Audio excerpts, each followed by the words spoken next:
Hi everyone, and welcome to In Deep Geek Live. Welcome to my usual Thursday live stream. This is an open Q&A about Season 8, obviously about Episode 4 that we've just had, and I'm sure we'll have a lot of questions about Episode 5 coming up as well.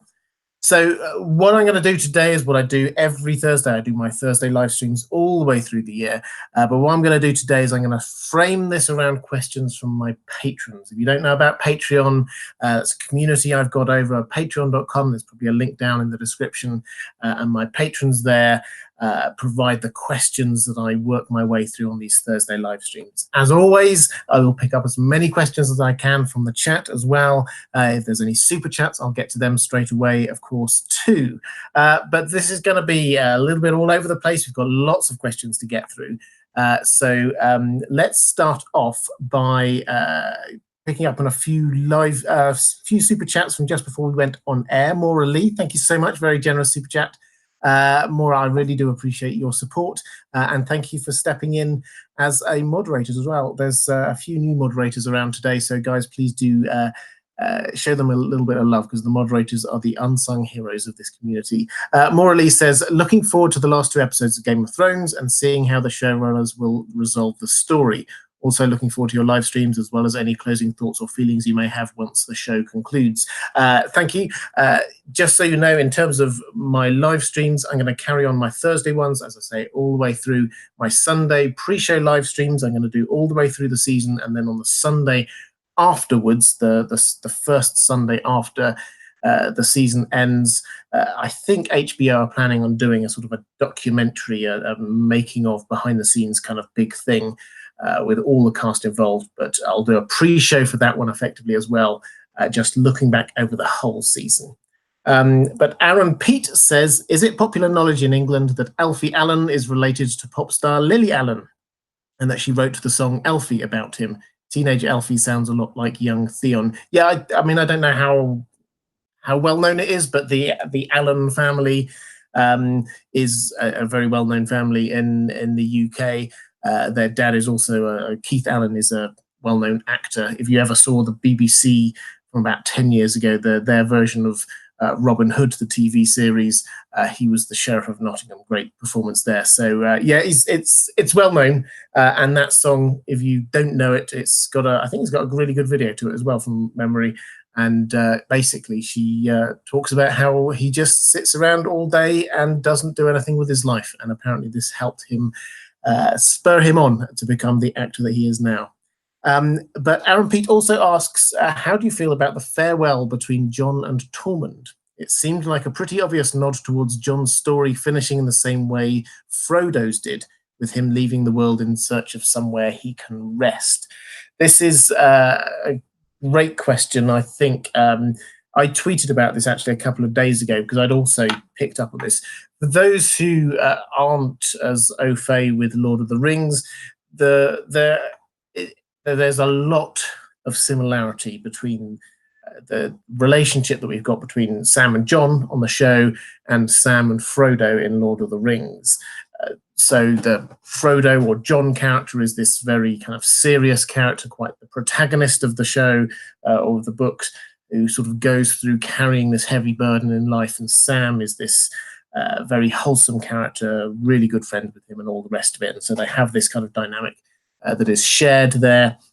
This is played up quite a lot, but most recently they played it up in the farewells that were there when Sam was saying farewell. Sam and Gilly were saying farewell to Jon in last episode. They say they're going to name their firstborn son after Jon, which is exactly what Sam Gamgee did with Frodo, naming his firstborn son after him. At the end of it all, Frodo heads off into the west, world weary. He's done his bit. The world is no longer for him anymore.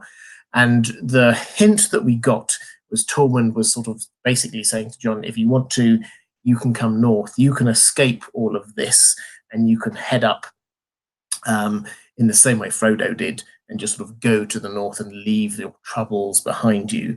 So I really like this idea. It's been growing on me for a while, this idea that where we might end up is Jon just feeling as if there's nothing left in the world for him. If Dany dies, I have a feeling she will. And if he realizes that Sansa betrayed his trust, and I suspect he will find that out quite soon as well. If he doesn't want to be king, and I'm pretty sure he doesn't, the question is, what is there left for him? He has done what he wanted to do. The happiest I ever saw him was when he was in the last episode, when he was with Tormund and the other wildlings, and they were just celebrating success, and the smile on his face was just amazing. He's normally so morose, but just for that moment, you just thought, yeah, you're happy now. And I could certainly see that happening. So I think it's a really good question, and I think it's a really strong possibility for something that might happen. Jack Hurst with a football / Game of Thrones crossover question: is Lucas Moura a Targaryen, and has the 3 heads of the dragon prophecy, was it prophetic of his incredible hat-trick last night? This is a niche question, so I shall pick on it quickly, but congratulations to Tottenham as well as Arsenal, and well, no spoilers if you're watching the games later, but no. Football fans, you will appreciate this. The 3 heads of the dragon are Ole Gunnar Solskjaer. Fact. Ricardo Guerra says, doesn't Dany legitimizing Gendry make even more of a threat to her claim than Jon, since Robert Baratheon was the rightful king? Even if he doesn't want to press his claim, others might, like Jon or Varys. I think this is... I take this from a couple of different levels. I think, first of all, this was a power play from Dany more than anything else. Yes, it was creating allies and all the rest of it, but this was her way of showing that she was the queen, because only the monarch could do what she just did. And so the fact that Gendry was legitimized in of itself has to imply that she is the rightful monarch, because only the ruler can do that. So once you've created that dynamic and you've accepted that Gendry is legitimate, then you also have to accept that Daenerys is the rightful queen. In terms of the succession, though, I think this is quite an interesting one, because they've done quite compressed family trees on the show. In the books, it's very, very complicated, but if you're talking pure Targaryen heritage, you have Jon, you have Dany, and that's it. But the person with the next most Targaryen heritage probably is Gendry now. His great-grandmother was a Targaryen, and so probably he's now third in line to the throne, if you take the Targaryens as being the rightful rulers. So yeah, it's quite an interesting dynamic that has been created there, that suddenly he's gone from being a complete commoner to potentially one of the people who has the greatest claim if Dany and Jon don't survive or press their own claims. So it's a really good, really interesting question. Now I've got, thank you, I saw a few more super chats. I'll be coming to them in just one moment. I had a few questions from my patrons about Varys. Now, Varys is going to be the subject of my next video. I'm going to be producing it. It should come out in a couple of days' time, and I'm basically going to be looking at what is Varys up to. So, as is always the case, I'll probably slightly spoil that with my answers to these questions, but I think that this is one of the key things we need to be looking out for in this episode, because whereas Tyrion seems to be kind of staying loyal to Dany, Varys definitely is giving the impression of not being loyal to Dany. So the question is, what is he going to do next?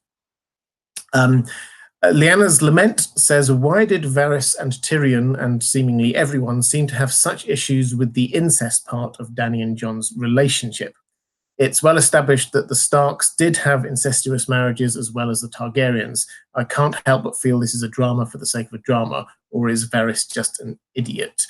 Well, I don't think Varys is an idiot. I think what they have tried to establish here is Varys and Tyrion are trying to, they're politicians effectively, and politics is the art of the possible, and they're trying to work out how do they get out of this situation that they're in, where we've got Jon, who is probably technically ahead of Dany in the line of succession, and they both have some kind of reservations about Daenerys. So they're trying to figure out how to get around that.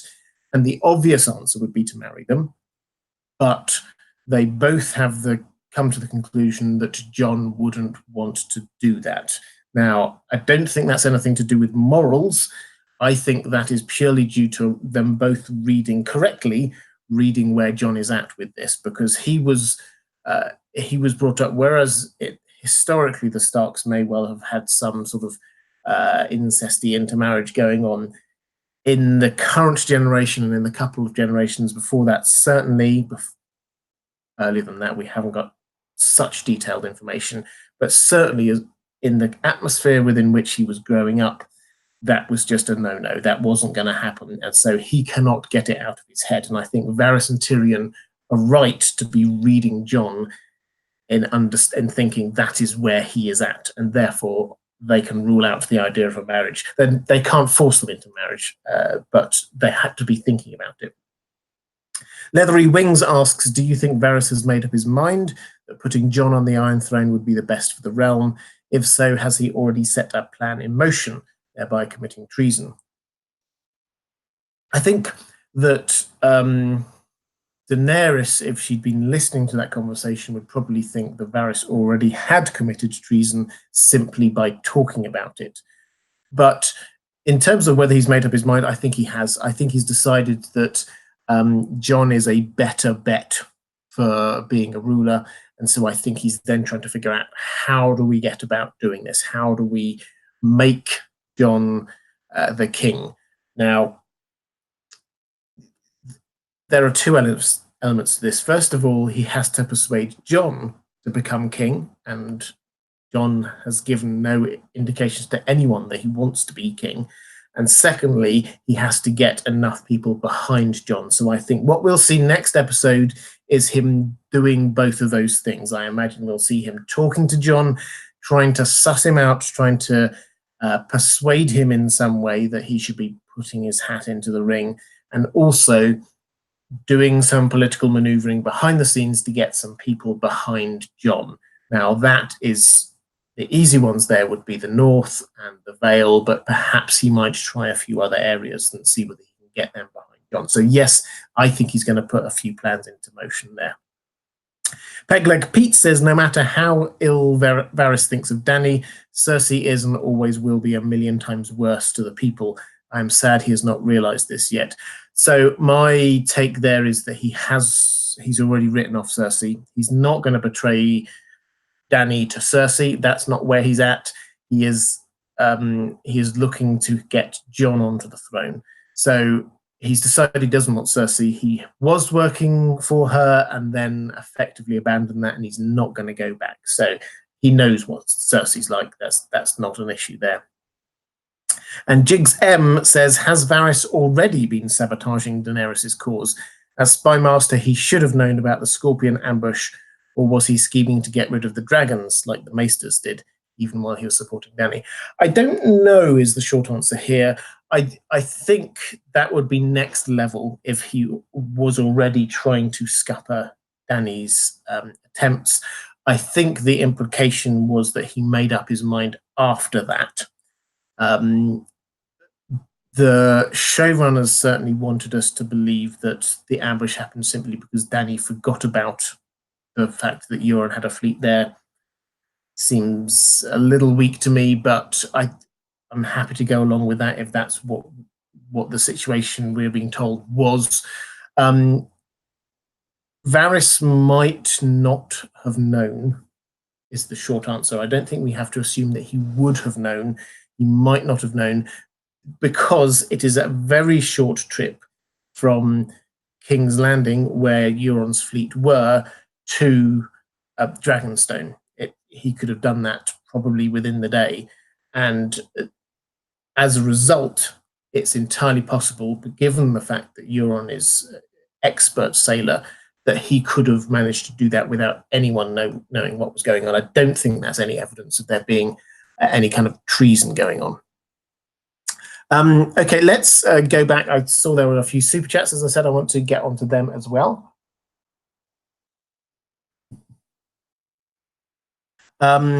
We have Maximum Ryan saying, could Drogon survive the battle? I will riot. I think it's possible. I don't think that Drogon will survive the series, if that makes sense. So even if he survives the battle, I cannot see him surviving beyond that. That's not where I think this is going to go. Dornish Dan says, Arya, Grey Worm, Jon, Dany, Tyrion are all heading to King's Landing to kill Cersei, and she could kill herself. Who wins in the prize in the Cersei circus of death? Yeah, I think this is the million-dollar question. So I think if you'd asked me a few weeks ago, I'd have said on the show probably Arya, simply because they've been building up her role as being this super assassin, and that seemed the most obvious person for her to be killing. Added to which, I didn't think they were going to end off the Jaime Cersei arc in the way that I think they will in the books. So in the books, I think it's going to be Jaime ending up killing Cersei and probably dying at the same time. But now that Arya has killed the Night King, I'm now starting to think, well, maybe they won't have her kill both the Night King and Cersei. So I'm now actually coming back towards the idea that this is going to be Jaime on the show, as I think it is in the books. That kind of works the best for me in terms of an arc. Jaime, I think, is almost certainly going to get to her side. I think that they will have some sort of confrontation or conversation. I hope they're going to clear up that whole business with Cersei's pregnancy, which there's I'm not going to go into it unless you ask me about it, but there's a lot going wrong in the timings of that. So I hope that we get to talk through what's going on there. And I think that if Cersei is losing the battle, I think that she will try and say, if I can't be queen, no one will be. And I think she will try and destroy the whole thing. And I think that Jaime will have to stop her. So that at the moment is my favorite. But yeah, any of those characters will get to there. But I think that Jaime, it works best with Jaime's arc. G. Joe says, episode 4 felt weird, as if I was watching a different show. The tone, the pace, the behavior felt different, and the death of Rhaegal and Missandei didn't make me feel anything. Am I a monster? No, you're not a monster. Everyone's allowed to like some episodes and not like other episodes. I think what they've done in this season, though, is they've mixed up the episode to a degree that they haven't done before, and it's very apparent because it's a short series. They've mixed up the pace and the tone of the episodes. So episode 1 was very much just getting all the characters into the right place. Episode 2, they slowed right down, just focusing in on a lot of character stuff. That was where we had Gendry singing, we had the Brienne being knighted and all the rest of it. They really slowed it down. It was quite a close and personal one. Episode 3, obviously, everything up to max, big battles going on and all the rest of it. And then episode 4, they kind of like brought it back down again. And it was a lot more about the politics and the personal relationships. So I think that it has felt a little jarring at times because they've moved the pace around quite a lot for each episode. And I would be surprised if anyone enjoyed all of them to the same level. I suspect that most people have favorites of each of those episodes, and that most people probably have an episode that they like least out of those ones as well. No, you're not a monster. Short answer. It's Kilgore saying, would you do a read-through of the Song of Ice and Fire books? I would love to. I really would. I think, unfortunately, copyright means I can't. Understandably, the George R. R. Martin copyright means that they have a person who does the talking books for A Song of Ice and Fire. It's not me. So I think that if I tried to do it, then they would try and stop me very quickly. So I would love to, but I'm afraid I can't. So what I do are a few things that I can do, I think, within the copyright rules. Over on Patreon, you will find I've read the pre-released chapters of the Winds of Winter. If you go over there, if you're a patron, you'll be able to find them. So I've done a few odds and ends. The things that I can do, I do. But if you do like my, incidentally, if you like my reading style, then do check out my second channel, which is The Well Told Tale, which is basically me doing audiobooks. It's an audiobook channel. We work our way through what I think are the finest science fiction and fantasy stories ever written. So at the moment, we're going through Time Machine, we've done Call of Cthulhu, we've done Frankenstein, we've done a whole load of fantastic books. So if you're at all interested in me doing audiobooks, please do check out my second channel. Brett Carlson asks, what do we think about Drogon having laid eggs in season 4 or 5 when he or she flew off alone? Those dragons would be close to full grown. Well, we don't have any evidence that there are any dragon eggs around there. It wouldn't surprise me in the slightest, even if we lose all the dragons, which I think we probably will, if we end somewhere in the last episode with like a shot showing that there are still dragon eggs out there, so that we can think maybe the dragons will come back someday. So that wouldn't surprise me. I do not think that there are any other fully grown dragons or even partially grown dragons anywhere in the kind of known world, because that information would have got to us, because dragons are big, they eat a lot, and so I think that if you get given Dany's dragons grew to the size they are now in just 7 seasons, then if a dragon's 3 or 4 seasons old, then they would certainly be noticeable. So I don't think there are any other dragons out there at the moment.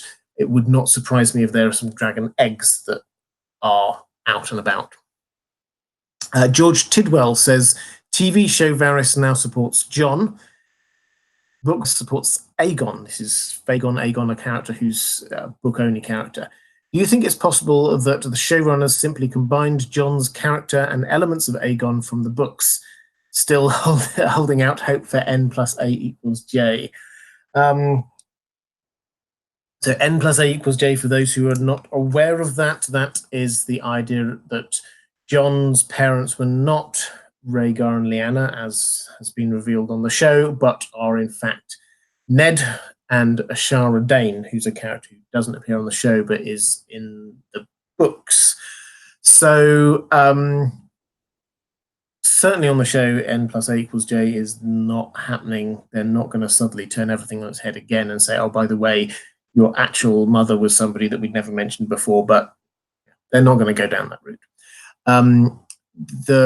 In the books, I am also personally pretty convinced that it is the same. So Jon's parents are Rhaegar and Lyanna. I think we've had so many confirmations of that now that it's I'm as close to certain about it as I possibly could be.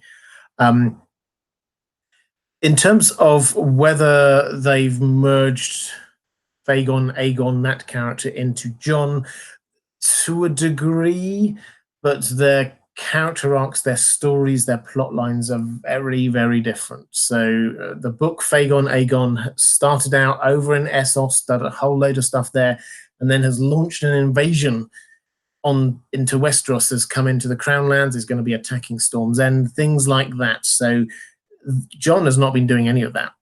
Jon does not want the crown in the way that Aegon wants the crown. So that is not happening. The only thing I think that they're going to try and link it in with is the idea that the people who might support Jon's claim are the kinds of people who supported Aegon's claim in the books. So we would see people like Varys, for example. That is where the link is going on there. So that's what I'm doing. I think the easiest way to look at it is they've simply cut that bit out. They're not doing that bit of the story. That's the whole Aegon thing is not happening on the show.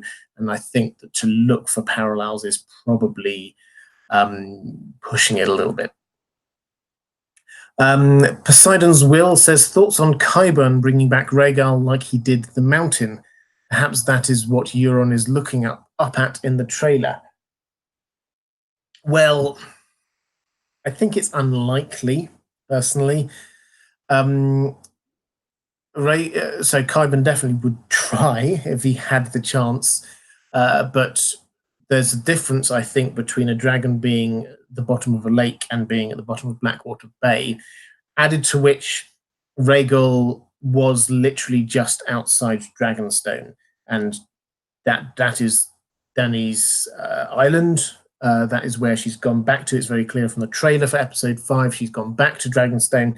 They would see if there was a whole fleet there dredging a big dragon up out of the water. So I don't think that's going to be happening. I like the thinking, and I think Qyburn would love to do it, but no, I don't think that that's what's going to be happening. Johnny Cash says, does Tyrion and Jaime have, or do Tyrion and Jaime have the right to give Highgarden to Bronn? Shouldn't it be Dany or Jon's decision? Yeah, I agree. It's not their place to offer it. That was just one of those things in the show that it didn't make complete sense, but it made for a fun scene. So I think that's where they went with it. And frankly, there is currently nobody who owns Highgarden, and it would have to be given to somebody. And I think they probably both think that they would be in a position after it's all gone to influence the decision. Or someone like Tyrion, I suspect, thinks himself, you know what, even if we can't give it to him, then so what? It doesn't actually matter. He can ask for something, and then he can get, if his team wins, if Daenerys' team wins and he ends up as Hand of the Queen, then he's in a much stronger position, and he could just try and get rid of Bronn. So I think that the easy thing for them to do was just offer Bronn what he asked for, get it done, and then they could deal with it afterwards. It's not a huge issue. So I don't think we should take that as an idea that they have the power and authority to immediately give him that. I don't think they do, but it was the easiest way for them out of that situation. Vicon Targaryen says 7 blessings from Texas. Thank you very much. Tanya Yoganathan saying, hoping to bump my Patreon question to the top. Latest question in the Patreon thread. I've got to go right now, but would love to see the response live. I think I didn't see a question from you. I will have a very quick look on there. I normally have to put a cutoff on getting the Patreon questions from just a sort of quarter of an hour or half an hour before I go live. Otherwise, because I need to get set up and all the rest of it. So I'll have a very quick look now, see whether I can find that question. And while my computer's doing that, Lucas Giorgio says, Sansa just made one of the biggest political plays we've seen in a while. She did. Created chaos between her advisors and weakens Dany's political trust. Yeah, so Sansa clearly thought about that quite a lot. She will have been aware that the moment she told Tyrion, she was actually starting a whole chain of events. It's very much a Littlefinger kind of move. The thing which fascinated me most was the fact that she wouldn't have known what the outcome was, other than the fact that it will have been obvious eventually that it was either her or Arya who broke Jon's trust.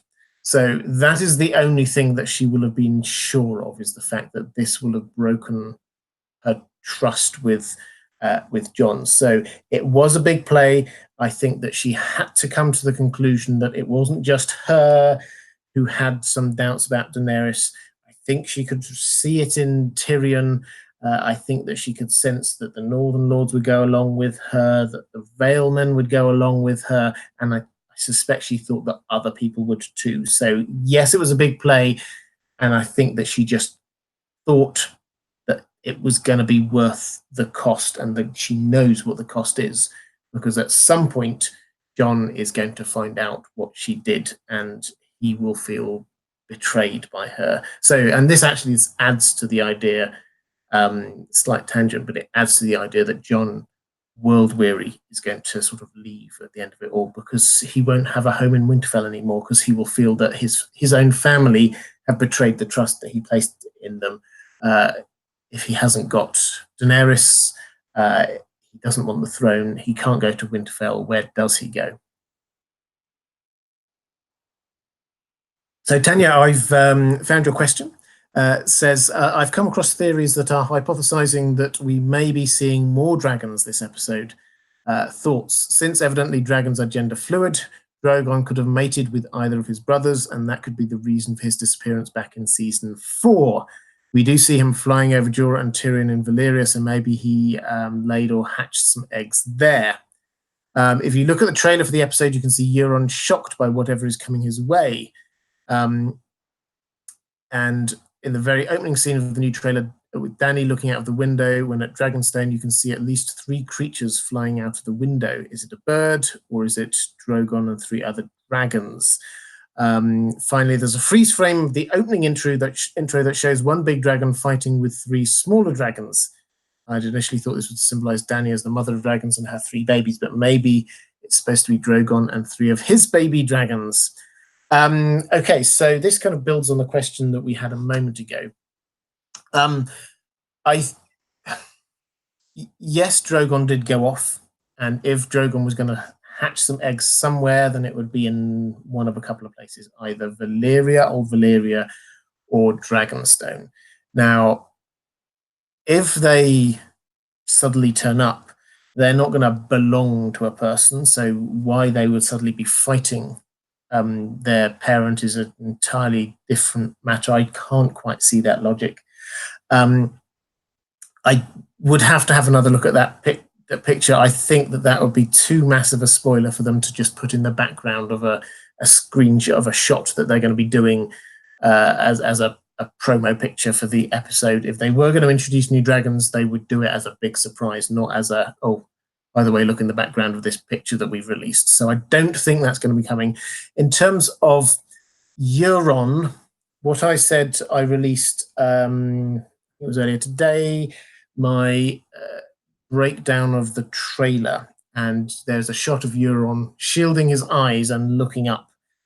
I think what that means is that this is how Dany is going to attack, is that she's going to fly up on Drogon into the sun glare and then come down out of the sky in a way that blinds people and they cannot see her, so she cannot get shot by the scorpions as she's coming down. That was a play that's in the books that Aegon the Conqueror used. He came up with the sun behind him so people couldn't see when he was diving straight down. I think that's what that is all about. So there are perfectly reasonable explanations for all of these things, is my general view.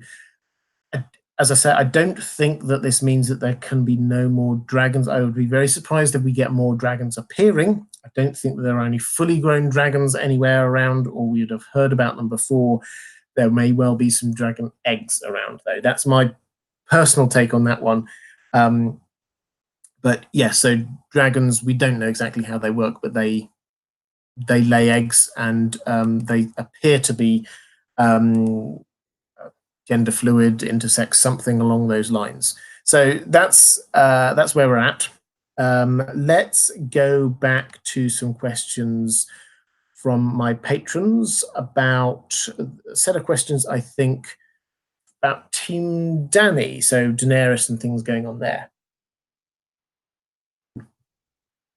Krishna Bhargav says, do you think there is a larger conspiracy in play to somehow show Dany as a mad queen and undermine her claim to the throne? If Cersei had 3 dragons on Dothraki Horde and Unsullied, she would have burnt everything from Castle Black to Starfall already, and we don't hear anyone calling her mad for blowing up the Great Sept or burning down the Tower of the Hand in the books.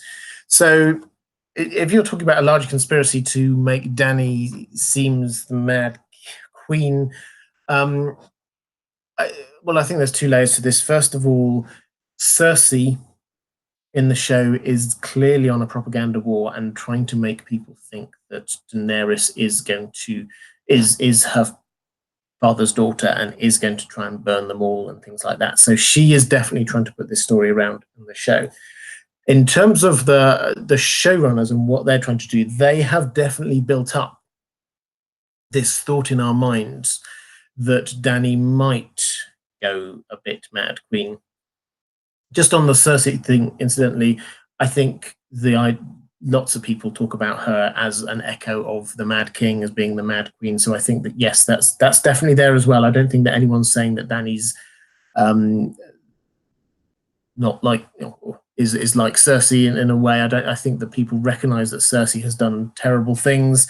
The question is whether or not Dany will also go to those kind of lengths. Now, as I say, what the showrunners have been building up for quite a while now is the idea that she sometimes is a little bit flame happy, shall we say. She does enjoy saying Dracarys. Her first reaction to lots of situations is to burn things. That was what happened with the Dothraki Carls. That's what happened when she was in the House of the Undying. That's what happened with Sam's dad and brother. Now, all of these things, there are many other examples, all of these things you can justify in and of themselves, but there is no doubt that that is what she does. She burns people. And what the showrunners have been trying to build up this season in particular is the idea that she is getting more and more angry. And her threats, and she has made threats about burning King's Landing, her threats are starting to feel a lot more real. So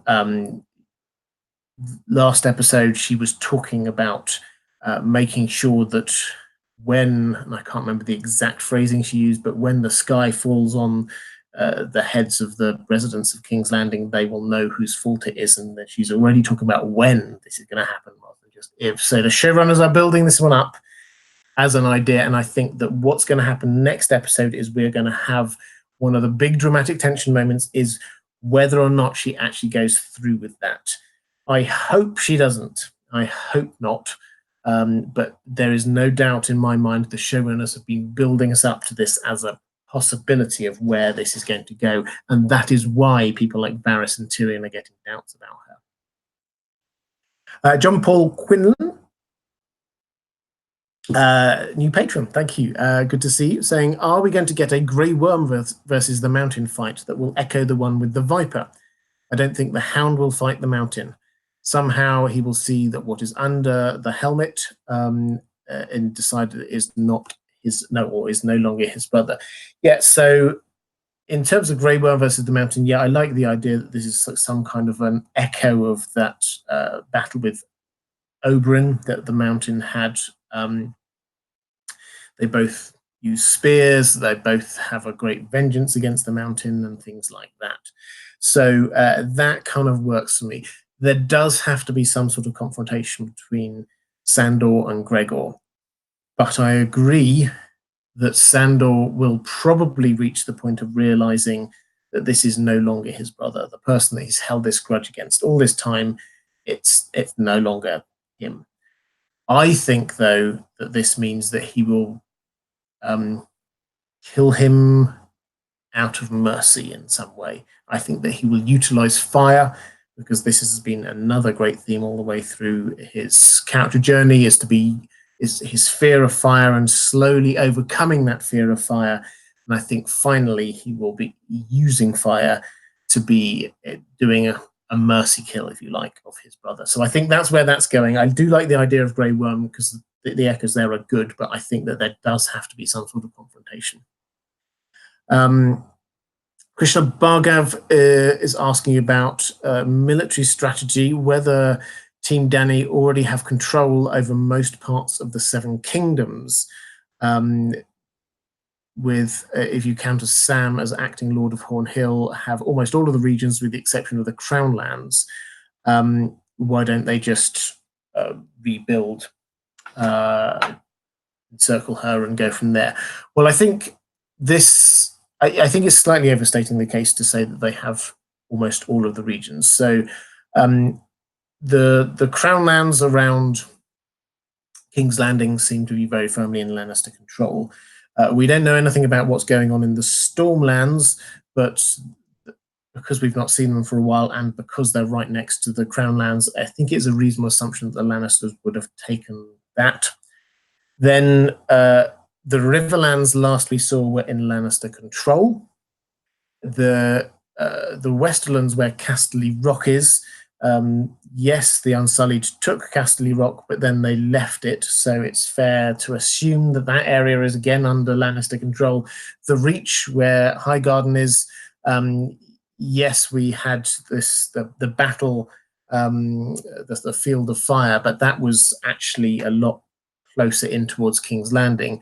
That is, as last we heard about it, under Lannister control. So actually the Lannisters, as best we understand at the moment, have got that central part of the Seven Kingdoms to themselves. So I think that the idea that Dany could just sit back and not do anything, I think that's not right. There is a rush that Dany seems to have to get down south, shutting off Sansa when she was trying to get people to wait for a little while for everyone to just catch their breath after the battle. That seemed as if Dany was in an unnecessary rush, but I don't think that they could just sit back and wait. That doesn't seem to be the geopolitical situation. Gordana Ninchevich says, hello, Robert. Hi. Dany's pregnancy was heavily foreshadowed in season 7. Do you think she is pregnant? Have the showrunners deliberately ignored the foreshadowing? Or was it just an instance of mass hallucination within the fandom? Been spreading the word about your channel among Croatian geeks. Thank you very much. In terms of Dany's pregnancy, so this is a bit hard because they clearly did build up this talk about her not being able to have children.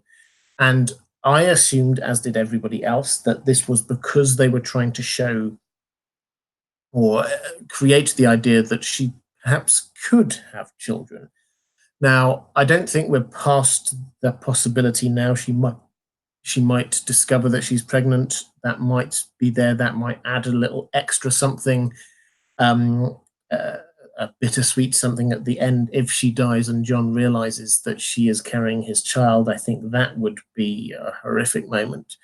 I think we're well past the idea that she will have a child and the child will survive them both and all the rest of it. I don't think that's going to happen. What it was doing, leaving all that to one side for one moment, what that definitely was doing was playing up the idea of the dragons as her children. This is reminding us that she sees those dragons as her children. So when she loses them, she's lost 2 now. In the same way with Cersei, that is losing her grip. We see with Dany, she is losing her grip a bit the more she loses. And that's understandable. She's lost a lot. But I think they're just trying to play up this idea and reinforcing the idea that it's like her losing children. That is how central to who she is and her self-understanding that losing a dragon is. Dracarys Noir says, I believe Tyrion has to live because he's the only person that we assume knows Bran's whole story. My daughter disagrees on the future importance of this. Settle the debate. Yeah, so Tyrion, if you remember back in episode 2, he is, as far as we can tell, the only person who's actually sat down and said to Bran, so tell me what happened. Why are you like this? What's going on?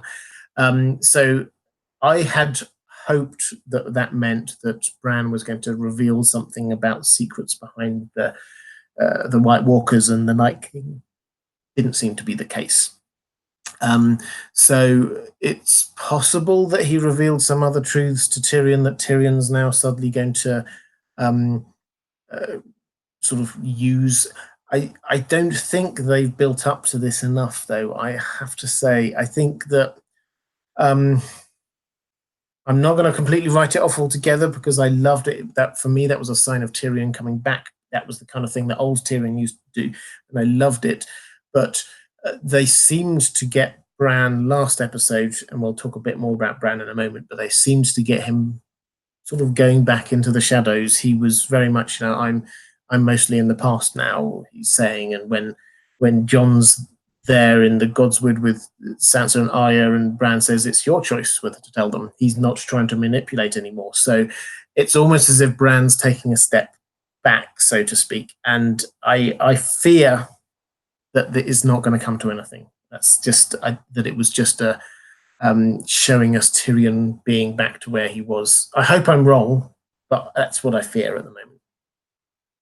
And Jigs M also about Tyrion asking how much plot armor he was wearing. Last episode was the second time Cersei could have killed him, but didn't. Is she keeping him alive for a reason? Because she knows he gives Dany bad advice and holds her back from attacking King's Landing.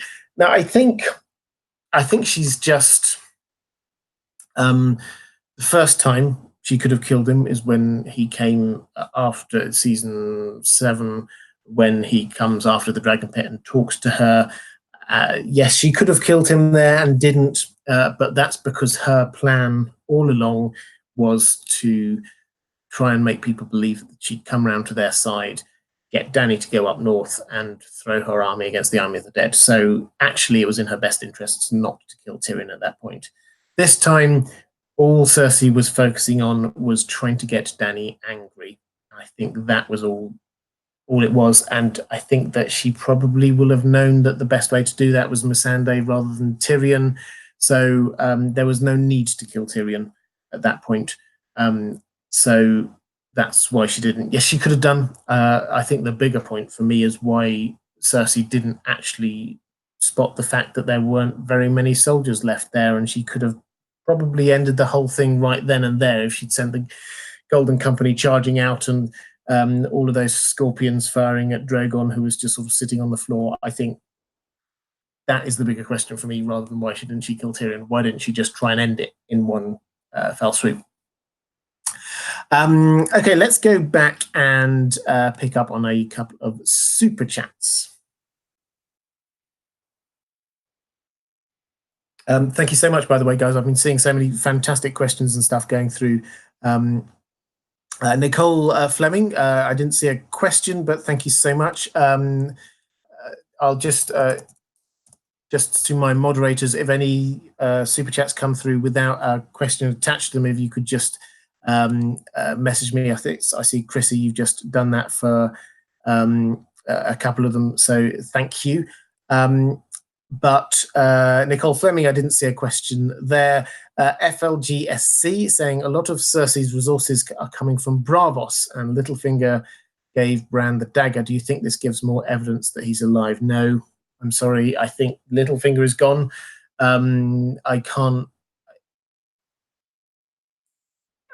I struggle to think of any evidence for him being alive. The fact that Cersei's resources are coming from Braavos is actually simply just that she paid back the crown's debt and then she took on a new loan, and that's why her resources are coming from Braavos. It was a simple financial transaction. Bran, as Littlefinger giving Bran the dagger, was an attempt by Littlefinger to ingratiate himself with Bran, and he had no idea what the dagger was going to be used for. So I don't think that was any kind of hint that Littlefinger's going to be coming back. So sorry. Philip Wolf says, congratulations on reaching 11,100 subs. Yes, thank you so much. And I love people using 11,100. Speaks volumes about the nerdiness of the people who watch my videos. And thank you. I appreciate it hugely. Renoa Wildling, I didn't see a question on that, but thank you very much for the super chat. Jack Hurst asks, who do you think is quicker, Oberyn Martell with a blade or Chrissy of Oldstones in the chat? Chrissy of Oldstones every time. Keep on saying it, but my moderators are the best. Leo Al says, I think Cersei will commit a murder-suicide. I don't think Daenerys is going mad. She's grieving and under a lot of stress. Yes, so I think it's undeniable in my mind that Dany is grieving. She is under a lot of stress, and I think that it is doing a disservice to say she's going mad. She is. She's just lost 2 of her children. She's lost her best friend and closest advisor, and she's probably anxiously worrying about the state of her budding romance with Jon. So I think there's a huge amount going on there, and I think it probably does everyone a disservice to just say it's her going mad. I think that's a vast oversimplification. But Cersei committing a murder-suicide is entirely possible. I think, though, the way I see it is her attempting to commit mass murder and being stopped. That seems to be along the lines of what we might see, but it could go a number of ways. So Vampirist99 says, I don't really see Sansa as betraying Jon. Jon knows nothing. He naively wants to have his cake and eat it too. I don't see her as much betraying Jon so much as protecting the North. I think that's how she sees it. I don't think that she's seeing it as betraying Jon. I think she's seeing it as doing the best thing for the North. I think that's what she's attempting to do. So I agree, but this is one of those classic things. I don't think that we should come down and saying this is such and such. She undoubtedly broke his trust. I don't think we can deny that. He asked her to swear not to tell anyone. She swore not to tell anyone. She did it in front of a weirwood tree as well, and in the North, that's hugely powerful. So yes, she did break her word. She did it with what she thought were the best intentions for the greater good. Game of Thrones is littered with characters who do things, bad things, for what they consider to be the greater good. The best example of that, of course, was Melisandre, who did terrible things for what she thought was the greater good. And I think it says a lot about the way that we personally interpret things as to how sympathetic we are to specific instances and characters here. So, for example, here with Sansa, I understand it, but I still think that, yes, she did betray Jon's trust. And I think that that is going to play out hugely later, because I think that it will matter hugely to Jon that his own family have, in his mind, turned against him. Strombani says, hi, a bit late to the show, not a problem. Any idea how big armies on both sides have now? It's so confusing to me at the moment. They've got the same numbers now-ish. Yeah, that's what we're told, is that they have basically, Dany's army seems to have lost, from what we're told, lost about half of their forces. But now, all things considered, they've got roughly the same size armies. That's what we're told. And Dany's obviously got a dragon. Cersei has obviously got a castle and a whole load of scorpions. So it's quite finely balanced. This is what they're trying to give us, this idea that there is no clear favourite at this point. Cersei clearly fancies her chances. Dany is clearly going to fancy her chances. So the army sizes are roughly the same. Christy Miller says, is Dany's dream from season 2 coming true? Okay, so this is back in season 2 and in book 2. Dany goes to the House of the Undying, and she has a series of visions. Now, on the show, they're a lot simplified from what they are in the books, but the bit that I think you're referring to here is when Dany walks into the throne room. The throne room has clearly been destroyed, it looks like, from above, and there is snow everywhere, and she walks up to the Iron Throne, she reaches out her hand, doesn't touch it, and then walks away. Now, it's a vision, it's intended to be symbolic, so I don't think that it's going to come literally true any more than the other two bits of the vision that we tend not to talk about came literally true. The other two bits being her walking across or out of the gates of Castle Black north of the wall. She never walked across that way at all. And then also being in a tent with Drogo and her baby son that she lost, Rhaego. That obviously never happened either. So what we're looking at are not literal things that will happen, but we're looking at figurative things. Now, figuratively, what I get from that, the snow, I think, is representative of Jon Snow. I think that is representative of the fact that he is the rightful king rather than her, because there is snow all over the throne room. I think the fact that the throne room is partially destroyed probably shows that that is going to happen. It's going to be partially destroyed. The fact that she reaches out, nearly touches the throne, and then pulls her hand back tells me figuratively that she is not going to actually get what she wants in the end. So that's what I interpret it as being. I don't think it's a literal. I think it's a figurative vision. Eduardo Castillo says, do you see the Iron Bank playing any role in the final 2 episodes? Not a huge role is the short answer.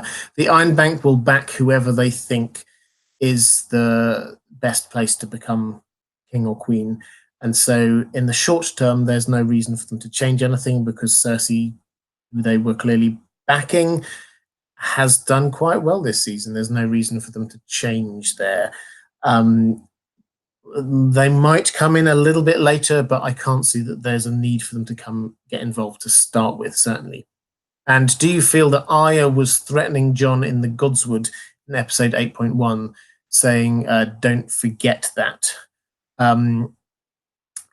So from memory, she was saying, when Jon's talking about family, and she's saying, yeah, don't forget your family. I think this is teeing up the fact, the questions of whether he's a Targaryen or a Stark or whatever. I think that was just teeing that one up. I don't think it was a threat. I think that she very much, at the time, considered Jon to be part of the family. Still does. I think she was just reminding him of the fact that he was in the family. It wasn't a threat.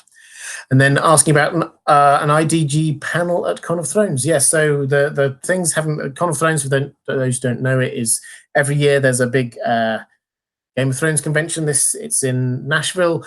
I will definitely be there. I'm really looking forward to it. I should be on some panels. We're waiting for the final lineups to be announced. So I will let you know as soon as I know exactly what's going on there. Paul Back, thank you so much for the super chat. Didn't see a question. I'll come back to these ones without questions in a moment if my moderators have picked up on them. Kevin Warner says, do you know if Bran's comments to Tyrion about Dyryn's nephew's wheelchair has any corroboration in the books or expanded universe? I have to admit, I thought about checking up on this one, and I didn't check up on this one. So the honest answer is I don't have a full answer to this one. There might be some clever people in the chat who know the answer to this. There are a few possible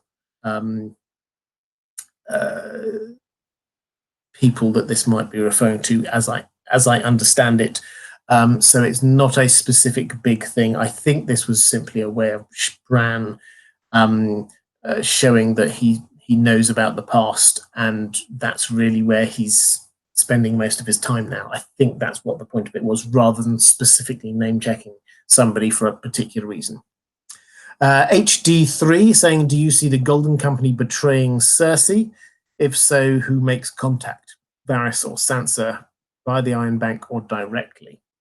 Now, I don't know whether it's out yet, but JR from Geek Chat 1, I know, has got a video, I think it's out now, that he's called, I think, Golden 66, this idea of the Order 66 from Star Wars, where they're just going to turn. And I think he's got a video out that he's been working on for a while on that one, so I'd highly recommend you go and look at that.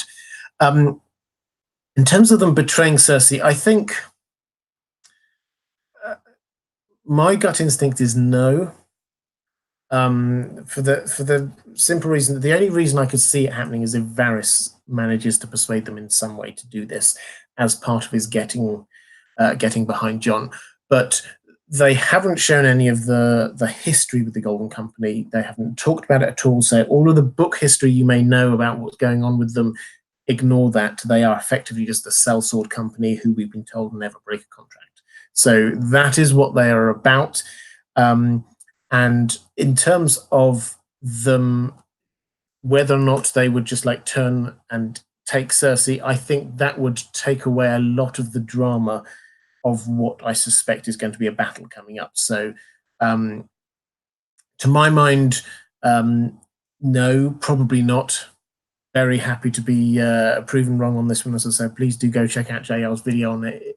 I haven't seen it yet. It may well be that he's uncovered some evidence that I haven't, but in terms of the actual battle, no, I can't see that would make that would happen. I think that they were going to show them on Cersei's side. Otherwise, it would just be an overwhelming victory for Team Dany, and there's absolutely no tension in this whatsoever. They turn around and suddenly this 50-50 battle turns 80-20 in favor of Dany. So I can't, personally, I don't think it would work from a story perspective, but happy to be proven wrong. Laura Hash says, what do you think Bran's role is after the Night King's death? I'm going to come on to that in just one moment. I've got a series of questions from my patrons answering that very questions. Thank you for the super chat. I shall pick up onto that. Mark Hatton says, did it annoy you when Gendry said his name was Rivers? Was it really that hard for the writers to Google what bastards from the Crown Lands are called?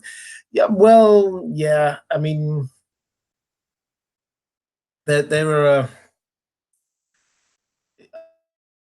maybe I'm a forgiving man, but I kind of allow little things here and there. Yes, these matters of detail can be annoying, and that's the kind of thing that I do find annoying. But I accept coffee cup, things like that. These things happen in life. That there are some people who just get things wrong. It gets mistranscribed and all the rest of it. So it doesn't annoy me as much as I suspect it probably annoys other people. What really annoys me is actually when the internal logic of the narrative of the world that they've created gets broken down. So things like the Beyond the Wall episode from last season, when it appears that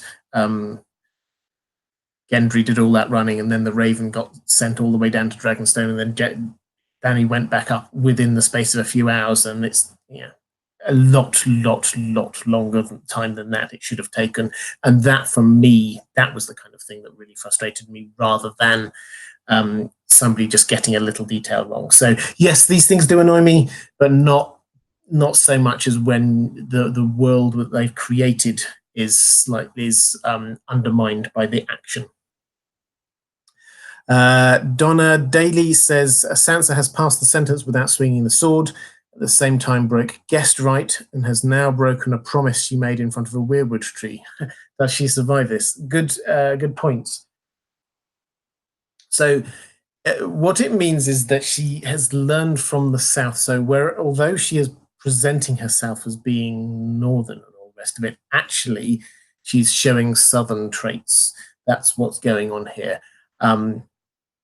So does this mean that she won't survive it? I still think she will, but I don't think that she'll survive it in the way that she would like to. I think that she hopes that she's going to win the whole thing, but actually she will probably end up being quite isolated. That's my guess on where we're going to end up with Sansa. Breaking a promise in front of a weirwood tree. I mean, the old gods really are just, it's the weirwood network, which is Bran, and Bran knew she was going to do that anyway, so I don't think that this is a big issue. So yes, she's done a lot of stuff which is not Northern, and I think that is the message we're supposed to be getting from this, rather than she's got something coming to her. But that was really good. I liked the way that you picked up on all those things. That's a strong link that I don't think we talk about huge amounts. We talk about Sansa being Northern and being very House Stark these days, but actually she's picked up a huge amount from the South. Real Chunker says, is it me or did they shrink Ghost? He looks like a normal dog now. People have seemed to have forgotten he's a direwolf. P.S. Love your work. Thank you so much. I don't think it was just you. I thought that too, I have to say. Yeah, poor Ghost. I understand that this is all just to do with CGI and problems with logistics of the actual animal being the other side of the Atlantic and things like that. But yeah, I share everyone's frustrations with Ghost. I don't think that they did it well this season. In fact, the direwolves as a whole haven't been served as well as the books would suggest that they should have been served. Tamika Anderson says Sansa will be Queen, the Ice Queen. Yeah, I suppose it depends what you mean by the Ice Queen, whether or not she will be some sort of queen in the north, whether that's just Lady of Winterfell or something like that. I think so, and maybe she'll be called the Ice Queen. That could certainly work. Jack Hyatt, thank you very much for the super chat. And Sylvia Sabrix says, what about the Iron Bank? George is so right about his analysis of capital manipulating this world. Yes, so the Iron Bank have been manipulating all the way through this. The moment they're backing Dany, as I was saying a moment ago, at the moment they're backing Cersei, and they will continue to back Cersei as long as they think that Cersei is going to be repaying her money, and as long as they think that she's going to be in power. The moment that they think that might change, then they will shift, because they are about keeping the money flow happening. They will count the debt, because there is now a debt, because Cersei took out a new loan, as being from whoever has the Iron Throne. So even if Dany took over, she would inherit the debt from Cersei. So that's the way it works. And yeah, I see that more as a kind of a longer term thing than a specific short term thing. I don't think we're going to see Tyrion and Stennis suddenly appear in and say, right, well, we're changing our affiliations from this person to that person. I don't think that's what's going to happen. Danny McKay, Chrissy picked up a couple of questions from the chat. Chat question from Danny McKay: will you ever do a traveler's guide to Middle Earth? I love the idea, and I am actually considering it. So for those who don't know, I do a traveler's guide to Westeros normally on Fridays. I paused it during the season, but it's my way of exploring the world that George R.R. Martin created, and I do it through the medium effectively as the travel guide, and shortish videos once a week, just looking at different locations around Westeros. And so we finished Westeros just before the season, and in 2 weeks' time or whatever it is, after the season ends, then we'll get back into it, and we're going to start over in Essos. I'm going to start with Braavos. I've got 3 or 4 I think we'll manage to do in Braavos. We've got to look at the Iron Bank. We've got to look at Sea Lord's Palace. We've got to look at the House of Black and White and all the rest of it. So there's a lot to look at in Braavos. I'm going to explore the rest of Essos. And then, yes, I am moving into doing more Tolkien stuff over time. Stay doing A Song of Ice and Fire, don't worry. There's going to be the spin-off to do. There's going to be the books to cover. So I'm still focusing a lot on that, but I will be doing some more Tolkien stuff as well. And yes, I think that would work really well as a way of exploring the world of Middle-earth, Traveler's Guide there. So it's something I'm considering very much. And Nicola Juracan saying, did Varys send information to Cersei that Daenerys is on her way to Dragonstone? Or was it Sansa? I don't think Varys did that. I don't think that he is trying to get back in with Cersei.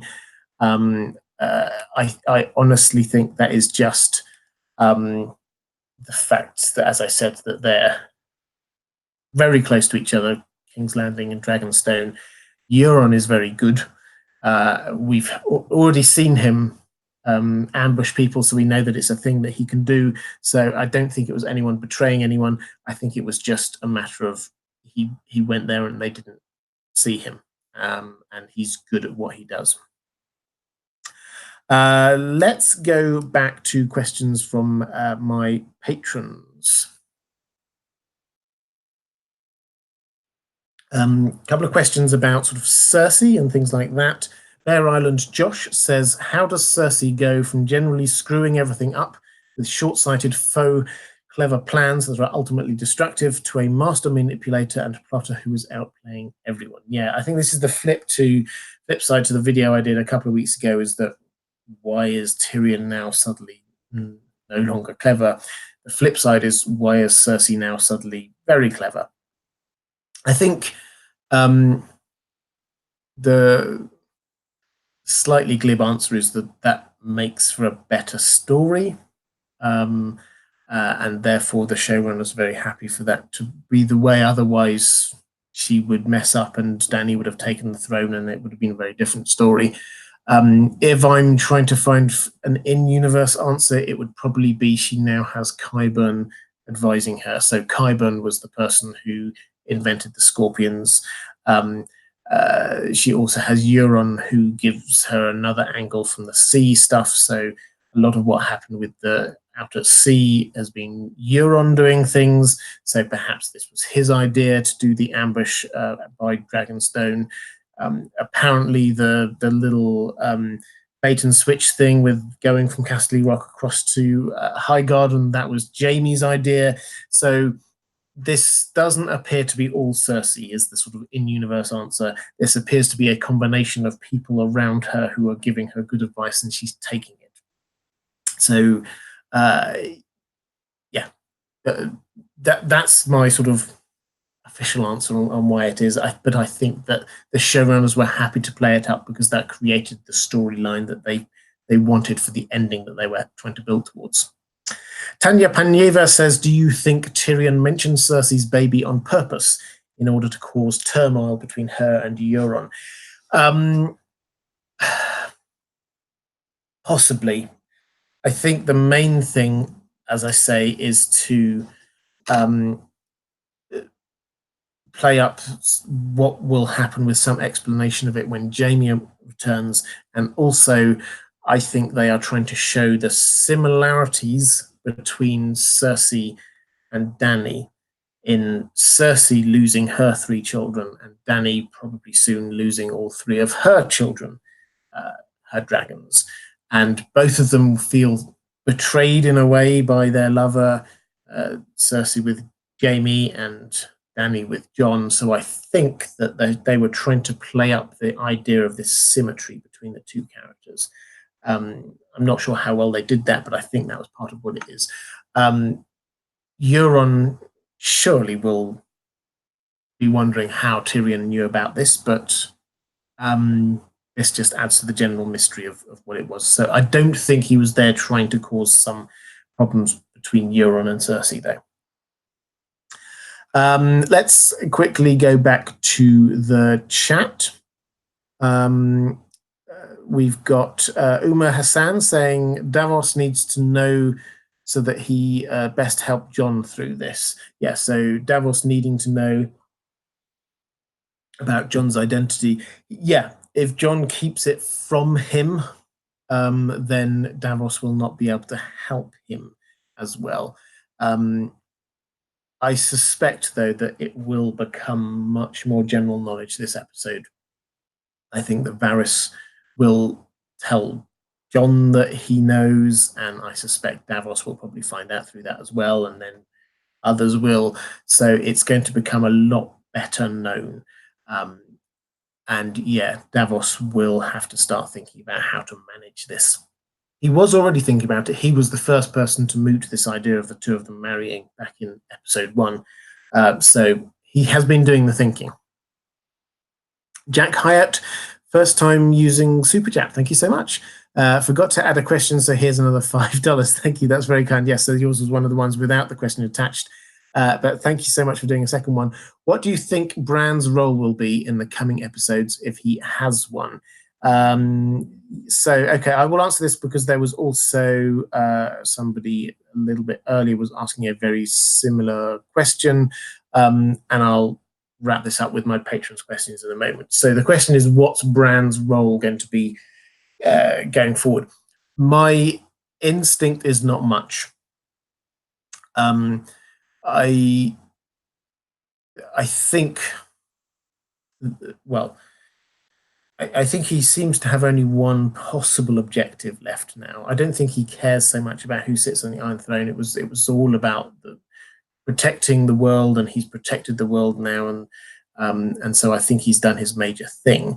The only thing that there's a hint that he might have an agenda is that he got Sam to tell Jon when Sam was angry with Dany.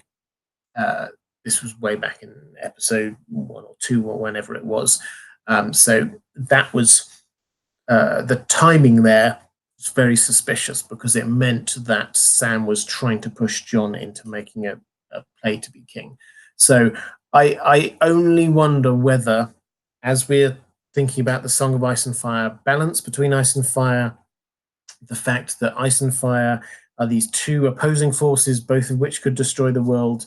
Whether Bran actually thinks that the dragons need to go as well, that is entirely possible.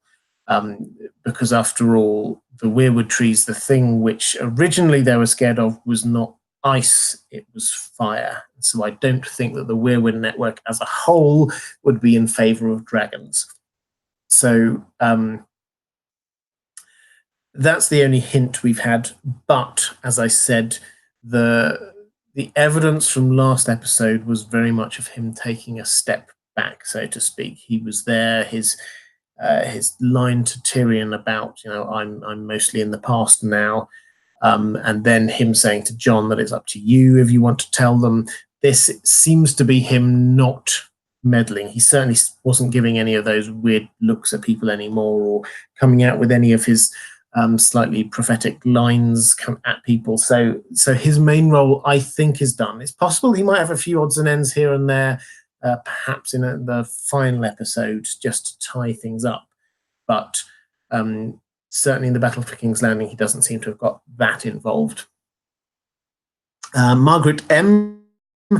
Says, Amelia Clark, I assume this is, has that contest to watch the finale with her at a special screening. Makes me think she's one of the winners. Any thoughts? I don't think... I think that this hints that she might survive to the last episode, and I think that's probably about it. She's been one of the main people, and if they had to pick a person who is going to be there to watch it with, then they were probably going to have to pick one of the main characters. And if she was free, they would have gone with her. So I don't think it's anything more than that. I don't think this is a hint of who survives and who doesn't. I think that as far as the actors are concerned, if they make it to the final episode, then it probably doesn't matter whether they live, die, survive or not. They have seen their character all the way through the character's story and the story of the Game of Thrones. So I don't think that makes much difference there, to be honest. Julian Codreon says, hi, what about the theory of new dragons coming? A couple of other people have asked this. I don't know. I assume that there must be a video or something out there with some where someone's speculating on this. I can't... I don't think that there are dragons out there, is my take. We've not heard any rumors of dragons or anything like that. If they do arrive, then it's certainly not. They're not going to be the kind that they're not bondage to anyone straight away or anything like that. So they would just be kind of flying around, not on a particular side. Dany wouldn't be their mother, so to speak. There's no reason why they would go to her rather than to Jon.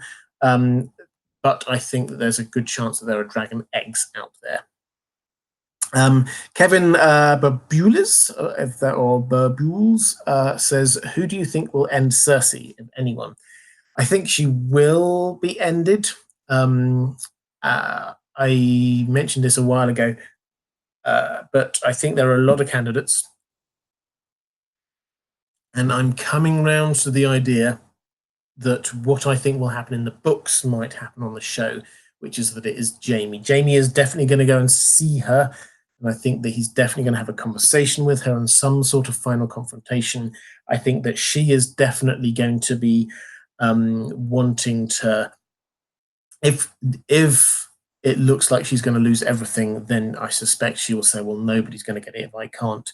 And I could certainly see him as a good end to his character arc, preventing her from killing hundreds of thousands of people in King's Landing in the way that he did it with the Mad King, but this time getting the credit for it, because last time he didn't. This time, him being a hero, that makes sense to me.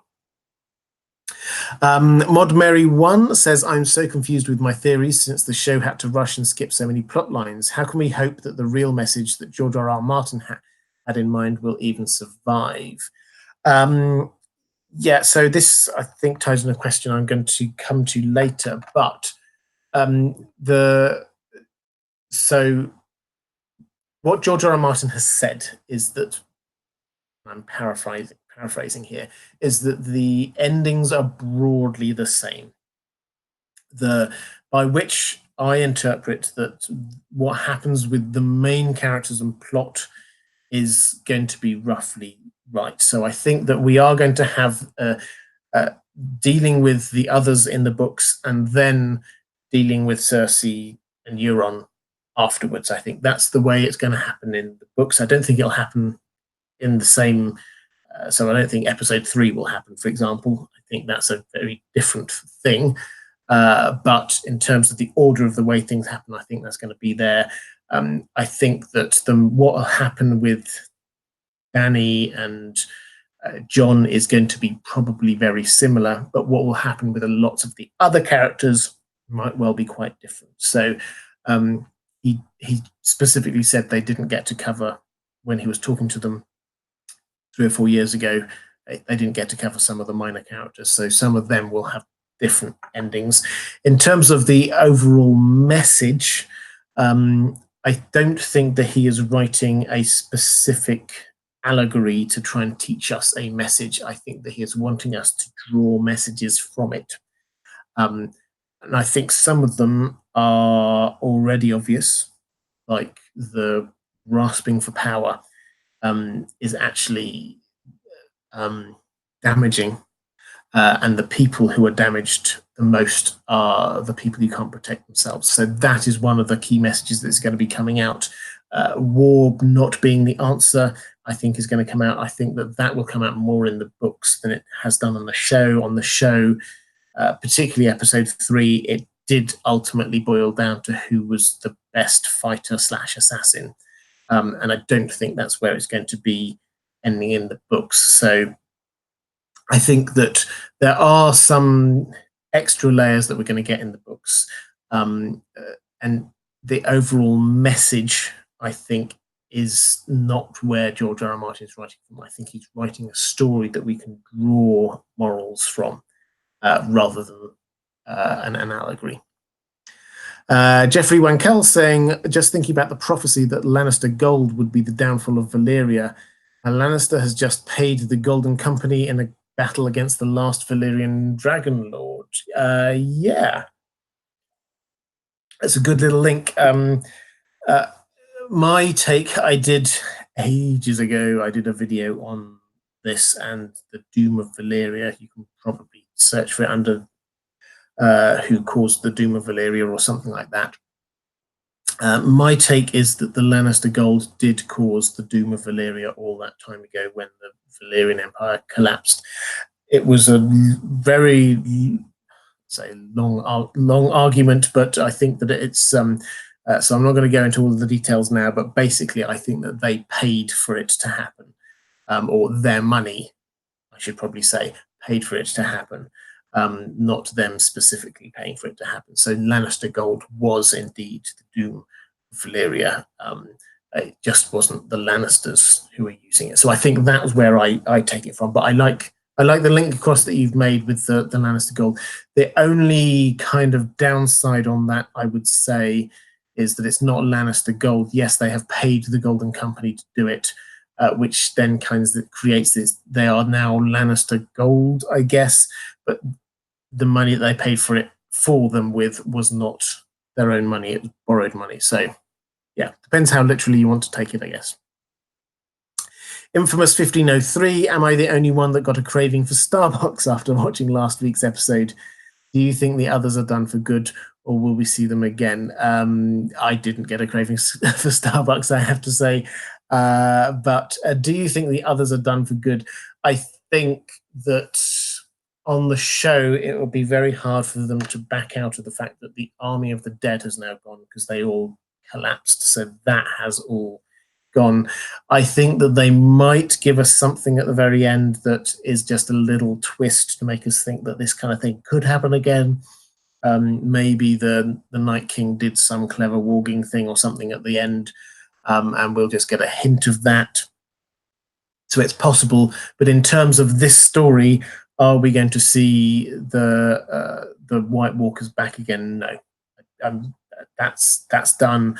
This episode is going to be about what's going on with King's Landing, and then the final episode will be a bit more of that, and then tying up all the loose ends. So that's where we're at now. We are now in the final end game of this. We're not reintroducing old things.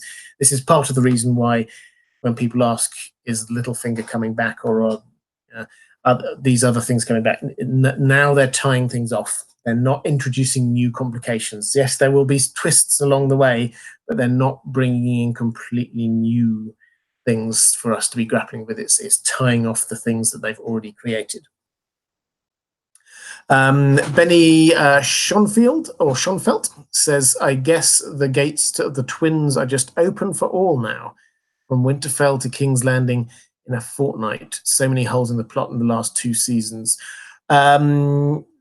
Well, so in order to get from Winterfell to King's Landing, yes, it doesn't just take a fortnight. You're very right in that. It takes about a fortnight to get from the inn at the crossroads to King's Landing. So it takes a lot longer to get from Winterfell down. The argument was, I think, that Jon and the army were effectively 2 weeks behind in their travel time. That was what the 2 weeks were about. Jon will be here in 2 weeks. I think what they were saying was that the army and the navy both left at the same time, effectively, and it takes 2 weeks longer for the army to get there than the navy, which sort of makes sense. In terms of the twins are not blocking the King's Road. You can go up and down the King's Road without going to the twins. The twins are just getting across the river from effectively east of the continent to the west of the continent. The next crossing, you're going down almost all the way down to the inn of the crossroads. That's what's going on there, is that they're controlling access between the two. And Robb Stark wanted to get across for strategic battle reasons, rather than because he was just wanting to get south. He wanted to head across towards River Run and that part of the Riverlands. Let's go back to some questions from my patrons. Although actually, I'll just take a moment just to. I always do this partway through. Patrons, thank you. I cannot do this without you. I've had a lot of new patrons over the last few days, and if you are a new patron, welcome. Thank you so much. You'll discover in there that depending what level you are, all patrons get a chance to ask questions on my live streams. Everyone from $2 upwards gets all the scripts that I do, plus a number of other goodies that I do. I also, for patrons, I put all of my audio over there, so you get advanced access to all of my audio, readings from pre-release chapters of The Winds of Winter, stuff like that. But patrons, thank you so much. I mean it when I say I cannot do this without you. It frees up the time for me to be able to be making the videos that I do make, and I really do appreciate it. So thank you so much. I would normally advertise stuff that I'm doing right now, but I think, guys, you know what I'm up to. There's the live stream on Sunday. I'll be doing more videos as we're going into the last couple of weeks of the season. Standard videos that I've been doing. Afterwards, we're going to be getting back into the Traveler's Guide. I've got my Tower of Joy series that I'm almost finished. I've got a video pretty much ready to roll on that one, answering the question, why did Ned and his companions have to fight the King's Guard who were there in front of the Tower of Joy? Why didn't they just come to some agreement? So I've got that video, which is, as I say, almost ready to go. After the season, I will put that one up. My second channel, working our way through the Time Machine audiobooks and the Well Told Tale. So please do go and check that out if you're interested in audiobooks. But let's get to some questions about what's going on with the North. Kaylee B says, I enjoyed the episode, but I came away from it feeling a little bit cheated. They didn't show us how the discussion between the last of the Starks went. It didn't seem to go badly based on how they all acted afterwards. I wished I had seen it. What is your opinion or educated guess on how it went down? Well, I think the implication is that it went roughly as we think it did. So Jon certainly seems to have come away thinking that they swore not to tell anyone. Then a combination of him and Bran told them what was going on, and that is pretty much all we have out of it. He went away, it would appear, with the impression that they were going to honor that. What is more interesting to me is whether there was a follow-up bit of conversation between Sansa and Arya, because I've been saying in videos that the reason why Arya's going down to King's Landing is because she wants to finish off her kill list. That's entirely possible. In fact, that's quite likely. That's why I've been saying it. But because we didn't see it, and because there has been a history of Sansa and Arya doing some sort of sneaky stuff in the last season, so just the two of them, the fact that she just rode out from Winterfell leaves open the possibility that she's actually on another mission from Sansa. And Sansa was tying this in with telling Tyrion to try and further the North's objectives in a way. So is she there to not just kill Cersei in the Mountain, but also get at Dany? Not saying it's possible. Not saying it's likely, but it is possible. So that's the bit that I would be most interested in. Is not what happened at the discussion. I think that was just as we're told it did. It's whether there was anything else after that. Valerie Rubos asks, do you think that Jon Snow was perhaps just playing the game when he told Arya and Sansa about his lineage? It seems that he would know, despite her vow of silence, that Sansa would tell someone. Jon's history with Ygritte does demonstrate he has the ability to deceive. Does he have a throne plan in mind, or does he simply know nothing? I think it's probably simply Jon is as we see him. I don't think there's an extra level here. Jon does not want the Iron Throne. I'm pretty sure on that one. That's not what he's after. I think that he told Sansa and Arya because he felt that they ought to know. I think that's the plainest reason reading of it, and I can't see any reason to doubt that. Why he would tell them, thinking that they would say something, that implies that he wants the message to get out to someone like Tyrion. Why wouldn't he just tell Tyrion himself? Why would he pretend to Dany if this is what he wants to be king? Why wouldn't he just suggest to Dany that they rule together or something? Why does he have this whole facade about pretending not to want the throne? So my guess is that it's exactly what we've seen. That's what's going on there. Kim Abridged says, could we be seeing a foreshadowing of Sansa and Gendry? Arya has said several times that she's not a lady, most recently with Gendry. She even says any lady would be lucky to have him. But Sansa will need a husband. And all of the wolves have reflected their Starks. So this means that Sansa is a lady. And Arya also tells Ned that marrying a lord and having babies who are princes, that's Sansa, not her. So can we ship Sandry? I've not heard of Sandry before. I think no, is my general feeling. So it's not where. So politically, no, I don't think it works, because what Gendry would need to be marrying someone who's not the lord or lady of another of the noble houses. Similarly with Sansa, they want to create an alliance with somebody, not to join two houses together. So I think that that's not where it is. I like the thinking with the being with lady and Arya saying I'm not a lady, Sansa is. So yeah, it kind of makes sense, but I think where the show have been teeing it up is that if she ends up with anyone, it's going to be Tyrion, because they were having this conversation down in the crypts about, why is it, it wouldn't have worked. And the only reason that Sansa seems to come up with why it wouldn't have worked was because Tyrion had divided loyalties. If he no longer has divided loyalties because he's either betrayed Dany, or Dany is dead, or anything like that, that seems to get rid of any objection that she has. So she knows, because she has been married to Tyrion, that she can trust him, and trust is a huge part of Sansa now. She needs to be in control, particularly when it comes to things like that.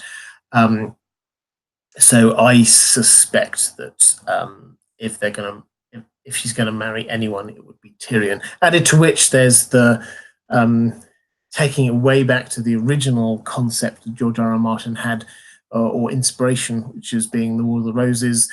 At the end of that, very high level, that was ended by House York, Stark, marrying House Lancaster, Lannister. And so the two houses were joined, and that was how it kind of that got ended. And so joining these two houses would kind of make sense from a thematic perspective here as well. Maura Lee says, in episode 2, I believe Bran talked about there being many three-eyed ravens. If so, who was the first three-eyed raven? Was it Bloodraven? Will Bran be the last three-eyed raven? If not, who could he train to eventually replace him? And what do you see as Bran's role moving forward, both in the show and in the last 2 books? Okay, so this is something that they've kind of muddled a bit on the show. But they kind of made it work in a different way, if that makes sense. So the three-eyed crow, and in the books it's the three-eyed crow, not the three-eyed raven. The three-eyed crow is what Bran refers to Bloodraven as. That's what Bloodraven appears as in visions, and so Bran is looking for the three-eyed crow. It's not a job title, it's just how he appears in a vision as being a crow with 3 eyes. They took that across into the show. They decided to make it raven rather than crow, because they talk about the Night's Watchers being crows, and they were trying not to confuse these things, but that meant that they changed it across to the three-eyed raven. But they then seem to have now turned the three-eyed raven into a job title of being, this person is the three-eyed raven. So that's where we got to where we are now. And now Bran is saying there have been many three-eyed ravens. Now, so this is a show-only thing at this point. Effectively, what in the books seems to have happened is that whereas Bloodraven was sort of hooked up into the Weirwood network and sort of tree roots going through him and all the rest of it, in that cave, Bran, through Hodor, discovers a whole load of other bodies, effectively, of children of the forest who are in similar positions, hooked up, some of which are still slightly alive. So the implication is it's not just that there was like here's one person and before that there was another person, but there has been this constant churn of people who get hooked up into the Weirwood network as Greenseers. On the show, they seem to have created it so it's just a person with a position. We do not know who the first are, but the assumption is it's some children of the forest. That's what we've got going on there. Does this mean Bran is going to be the last one?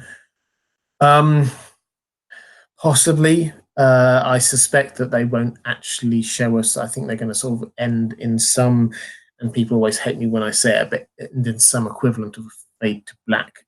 So that they're not going to answer all of our questions. And I think that this may well be one of them. What's going to happen with Bran? I think they're going to leave largely to our imagination. Then we get a few more questions all about Bran. I've talked a little bit about him. Bonds asks whether we're going to be seeing any visions from Bran, looking at the causes of Robert's rebellion and the things that happened there. I think the answer to that is no. I don't think that in terms of the show, I don't think that they're going to, they see that as important anymore. Robert's rebellion, because the Baratheons are gone now. we've established who Jon is. There's, as far as they're concerned, there's no extra information that the show viewer needs in order to understand the action that's happening. And that's what the point of the flashbacks have been from Bran, is to help us understand what's going on in the current drama. I think that they've set up the current drama so we know all the information we need to know, and then we're just going to let it run out, roll out. And so I don't think they're going to give us any more flashbacks of Robert's Rebellion. Tanya Paneva says, now that the Night King is gone, what's Bran's purpose? I sort of covered this one earlier, so I won't go over the same kind of ground there. Lady Beverly similarly says, is Bran going to do something useful in the last 2 episodes? Surely he could have a look at what Cersei is up to. Yeah, he could. He's going to stay up in the north, though. So his value is going to be what's going on up there rather than what's happening down south. He's not like their traveling wizard or anything like that. So he's up there. That's what he's up to. Henning J also wondering about Bran's role in the last 2 episodes, and whether his remark about mostly living in the past is designed about to fade him out. Personally, Henning says thinks that his knowledge about everything that's ever happened must play some role, maybe in the final episode. I wonder if there'll be a flashback scene that could end up to be the 3rd big twist. So yeah, I think the final episode, I think episode 5 probably he's not going to. Episode 6, we might see something more from him just to sort of tie off some loose ends. Whether this is going to be the 3rd big twist, my guess is that the 3rd big twist is all about these betrayals that are happening, and there's going to be a final big one that happens. I think that's where we're going to get with this 3rd twist. For those who don't know, this idea of a 3rd twist, when the showrunners, they were talking a while ago that when they were asking George R. R. Martin about what happens, and they were translating it across into the show, they thought there were 3 big twists, 3 WTF moments, 3 things that really took them by surprise. One of them was Hodor, hold the door. Another one was Shireen. And then they said there's one more to come, which I don't think we've seen yet. So I think that could happen this episode. That's my reading of it. One with no name asks, why is no one having any odd or surprised reactions about Jon dying and coming back to life? Shouldn't some people have a freaked out reaction? This isn't an everyday occurrence. Yeah, so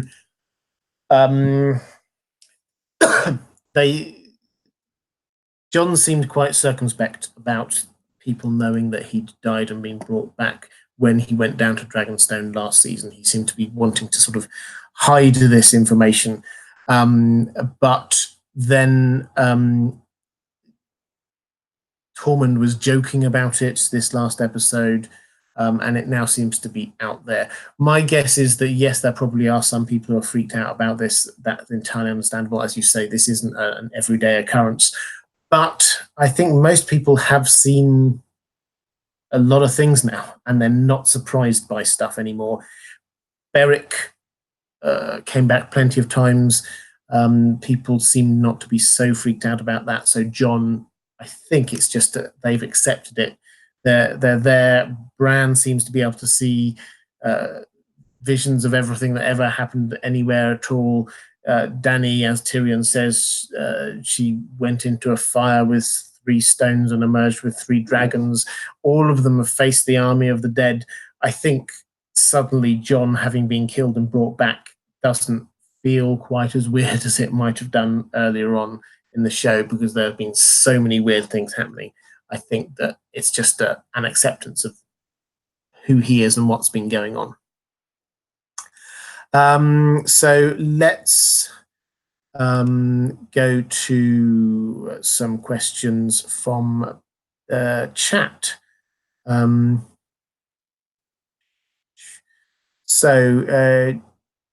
G. Joe says, what will be the lesson of this story in your opinion? 1, we need to get rid of the throne and create democracy, or 2, no matter what we do, we can't break the wheel. I don't think there's going to be a specific lesson from this. But I certainly think that the lesson is that power corrupts, and the thirst for power is bad and wrong. And therefore, like in Lord of the Rings, they had to destroy the ring. I think having to get rid of the Iron Throne as a symbol makes a huge amount of sense to me. I think we're not going to be shown what happens over the next few decades or centuries, so we're not going to see, I think, the exact makeup of what their kind of new system is going forward. So I don't think it's going to say what this should look like in this wonderful new Nirvana. I think that we're just going to be shown the effects of the decisions that have happened on the system that was there, and then it's up for us to draw our own conclusions on what that means. Michael Witten, thank you so much for your super chat. Again, if I can't see any questions attached to these, then I will have a quick look. Chrissy of Oldstones, thank you. Obviously, Chrissy on the game as always, or on the top of her game as always, has been picking up a few of these. Thank you, Chrissy. Siege Lebina say, any chance Arya and Sandor find Nymeria's wolf pack and bring them to King's Landing? I'm still holding out hope. I would love that. I would love that. I think no. Sorry. I think that Arya and Sandor are going to be sneaking into the Red Keep rather than bringing a huge wolf army with them to go and attack. I don't think that's what's going to be happening. And the way that they've had to deal with Ghost clearly implies to me that if they can avoid not having another direwolf in there, then they will probably grasp at the opportunity. Peas and Carrots, thank you so much for the 2 super chats. Miss Arsenal 18X saying, hey, couldn't Jon be the Valonqar that kills Cersei? Technically, he's the younger brother because Rhaegar did father 2 children before him. So he's their younger brother. Love this show, by the way. Thank you so much.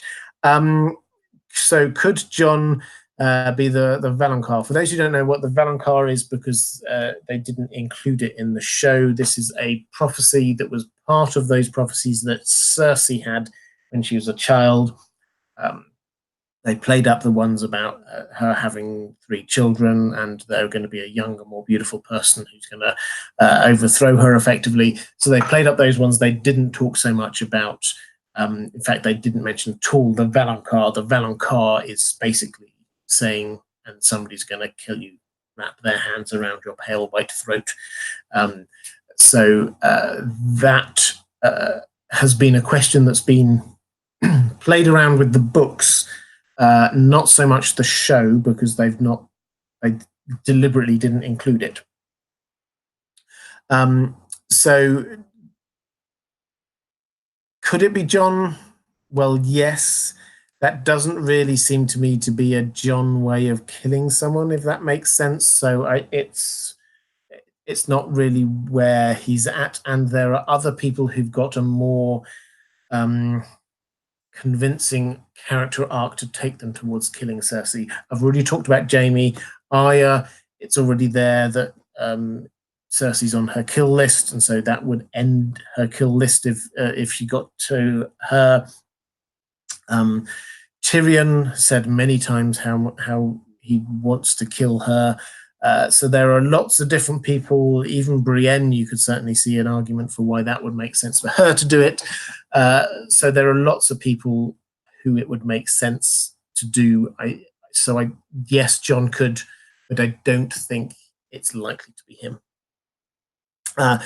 Prince Mutumbu, thank you for the super chat. Is King's Landing organized into a giant transmutation circle? Not entirely sure what the reference here is, but in terms of turning one thing into another, and if that's what you mean, then I can't see that they're doing some big bit of magic here. That's not what's going on. I don't think that they've played up this idea that King's Landing is a magical place. King's Landing is quite a new city, actually, relatively new. It's less than 300 years old. So no, I think is my short answer to that one. Eduardo Castillo says, do you give any credence to the idea that the Maesters are trying to end magic in the world? The show made sure to have a scene of them mocking Sam.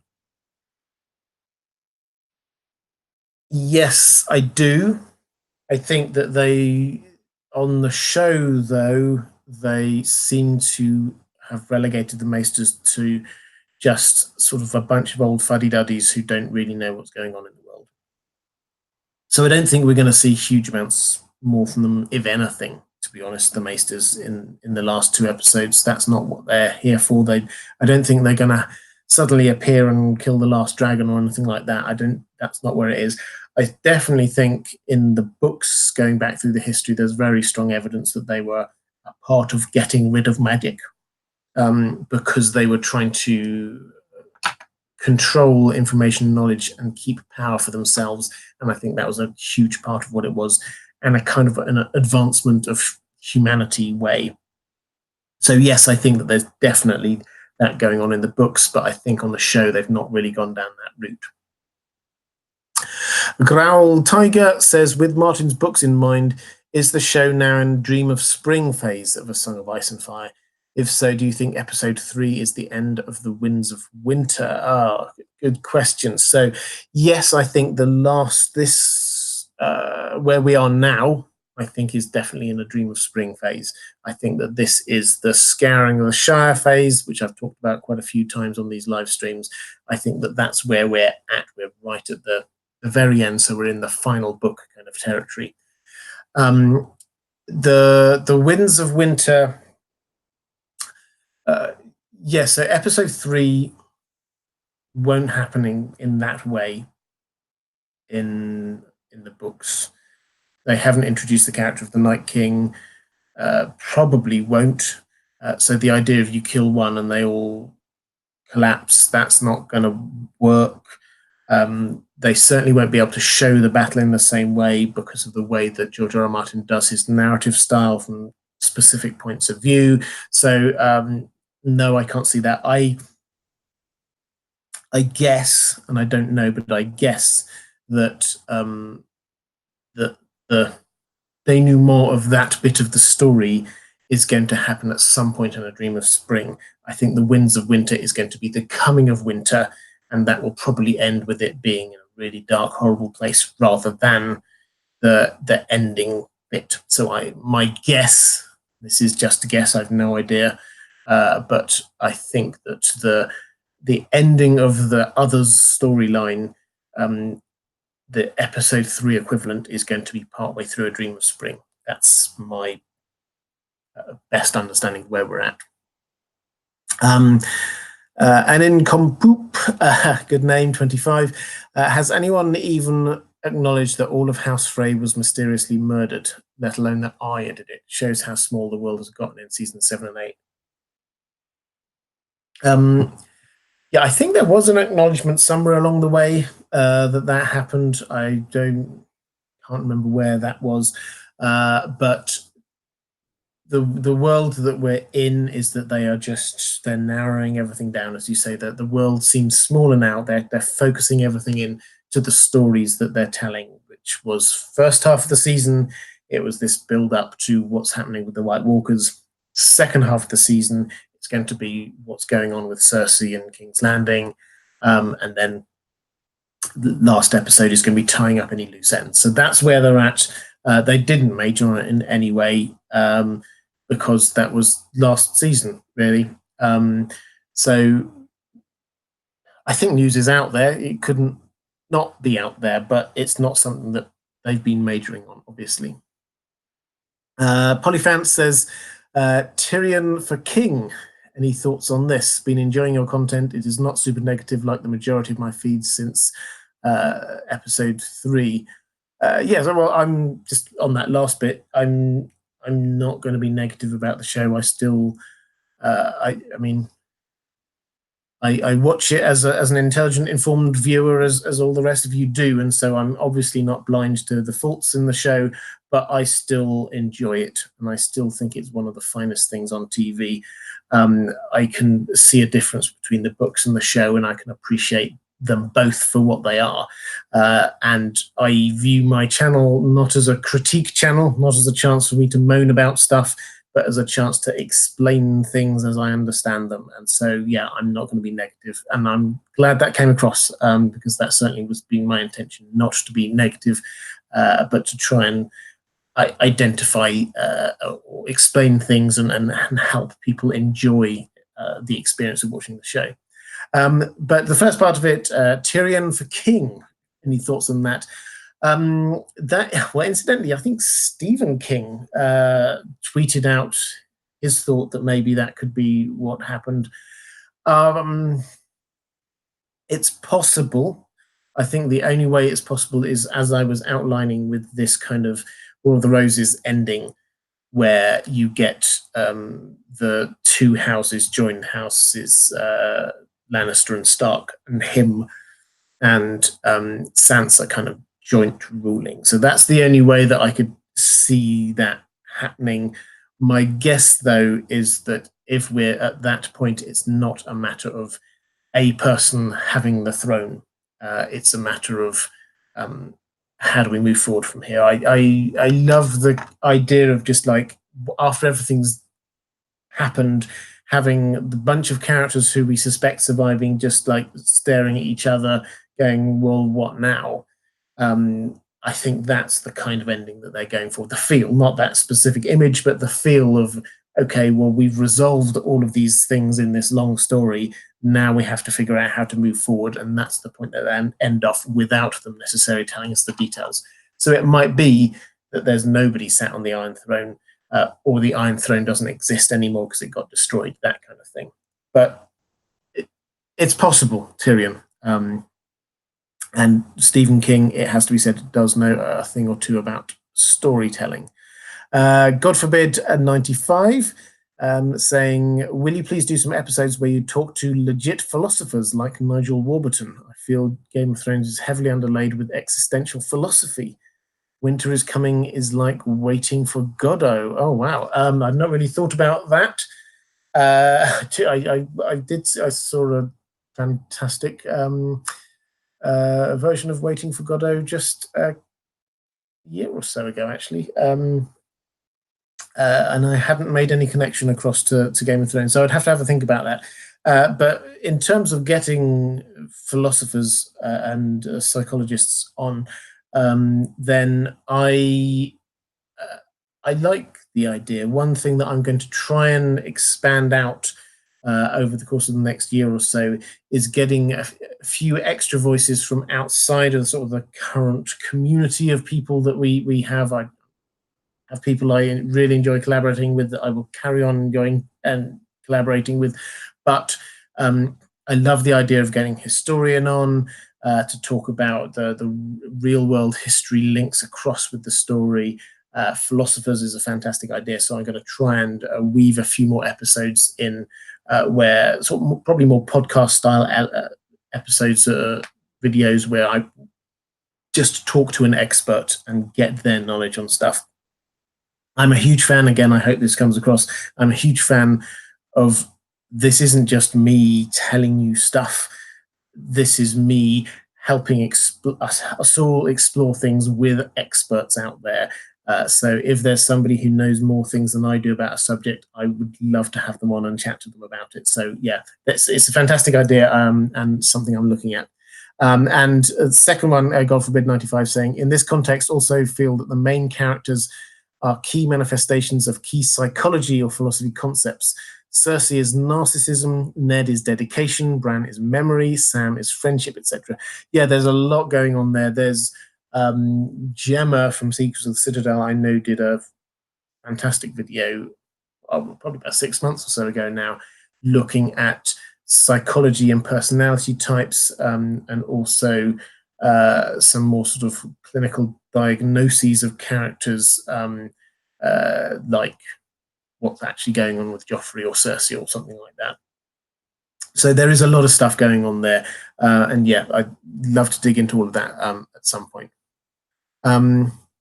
And just saying thank you for your videos. Thank you very much. Jeff Turner says Drogon can be fitted with boulders which Dany could release from far above out of scorpion range to destroy the scorpions of ships or the city wall. Any thoughts? Yes, that's a good way of doing it. I think the main thing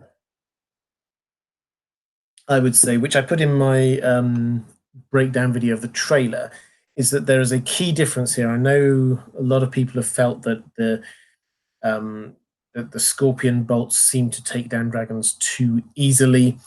Yes, that certainly seems to be the case, that a fully grown dragon, a scorpion bolt, unless it like went into its eye, shouldn't take it. And a fully grown dragon in George R. R. Martin's sort of written world.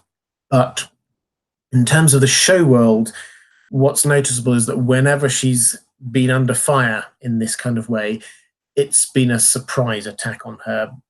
When Bronn was there with the first scorpion and it was sort of nearly took somebody out, then that was a surprise. When Euron did it, it was a surprise attack. So this time is different, because this is the first time that she has the initiative. She can decide how to go about doing this. And I think that the clue is in the shot in the trailer, if you've seen it, of Euron shielding his eyes from the sun. I think that is a clear hint that she is going to do what Aegon the Conqueror used to do, which was to fly up so that the sun was there in people's eyes and then come straight down out of the sun, so they don't get a chance to see her coming, and it's a sneak attack that way. So I think that's what it is. But I love the idea of the boulders. I think that would work really well. Tel Waravi, can't see a question attached to that one, but thank you so much for the super chat. Real Chunker says, why does Arya distrust Dany? What about Bran? We don't know what Bran's thoughts are on the subject, but why Arya distrusts Dany, I think it's she seems to be being played up as being very much a northern loyalist, even though she's not expecting to head back to the north afterwards. So Daenerys is there wanting effectively to be ruling the north, and the Northerners don't want that, so that's why they distrust her. She then very clearly wants to take the Northern soldiers away to fight for a war that they don't care about, when actually they really need to recuperate from the last war that was there. So there's a lot of stuff going on that makes them distrust her.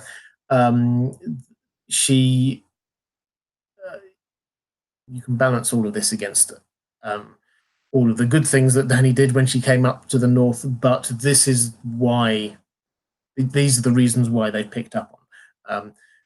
And obviously she's there and has been very much set on being queen, ignoring everything else and saying that that has to happen. And that is a very driven approach that can rub some people up the wrong way, it has to be said.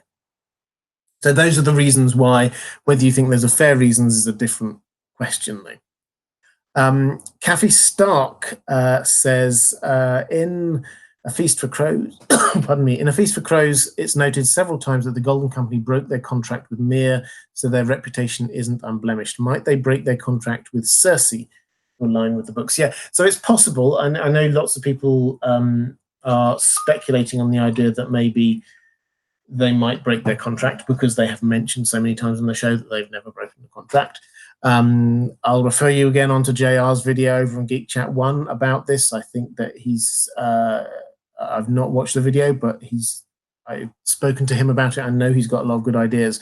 In the books, they broke their contract for a very specific reason, which is that they were, the Golden Company have got this history of supporting the Blackfires in their claim to the Iron Throne, and they are supporting Aegon, who I and many others suspect is secretly a Blackfire. So that's what is going on there. They broke their contract because they had a greater purpose that they were trying to serve. There is no Blackfire. They've not really mentioned the Blackfires at all really on the show, so that isn't really a thing that's going to happen. Why might they break their contract? They would have to be offered something really quite big and impressive, because then they no longer will be able to claim that they are a company that never broke their contract. So I don't put it beyond the realms of possibility. It is entirely possible they might turn, but I would want there to be a very good and clear reason why, not just, oh, we think that person will be a better king, because they're from Essos. They actually, once the contract has run out, they will return to Essos. It matters, as they're just being presented as a sellsword company, it matters very little to them who actually rules. What will matter to them is their honor and reputation. Lady Tia says, for you and Joe Magician, who's obviously not here, but thank you. Looking forward to your next collaboration. I enjoyed them immensely. Also, LML, hope to see another duo live stream soon. Yeah, so I will. What I do on Thursdays during the season is that I'm just doing just me, simply because I prioritize trying to get answer the questions that my patrons put to me, and that means that these tend to go on for a little bit longer, and it's a lot easier for me if it's just me answering the questions rather than having somebody else, because that it's good and I really enjoy having someone else, but it does slow things down a little bit. So this allows me to move through as many questions as I possibly can. On Sundays during the season with the pre-show, then yes, I'm having a guest on each time. This time coming up, it's going to be a guy called Axel, who runs a podcast called Podcast Winterfell, who I suspect many people won't know, but I worked with him on Westworld last season. He's a great guy, a lot of really interesting insights, so I think you're going to enjoy having him on as well. And I've got another couple of excellent guests lined up for the couple of weeks after that. So don't worry, the collaborations will keep coming. Let's go back to, as I was talking about my patrons, to a few more questions from my patrons. Bonds says, the only sweet thing occurring at present is the new baby for Sam and Gilly. Can you think of any other potential sweet endings for the bittersweet ending everyone has been talking about?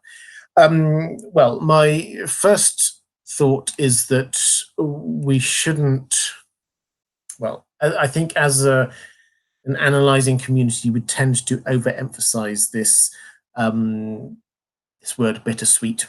George R. R. Martin tends to sort of then follow up with talking about things like the Scouring of the Shire and all the rest of it. So I don't think that we should be looking for, here's some bitter things, here's some sweet things, or anything like that. So I don't think that's where it is.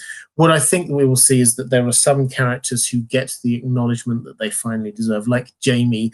I think finally is going to be given the acknowledgement that he deserves. So, for example, Brienne writing and updating his entry in the White Book to reflect the honourable things that he's done, not just the dishonourable things that he's done. That, for me, would be a wonderfully sweet moment.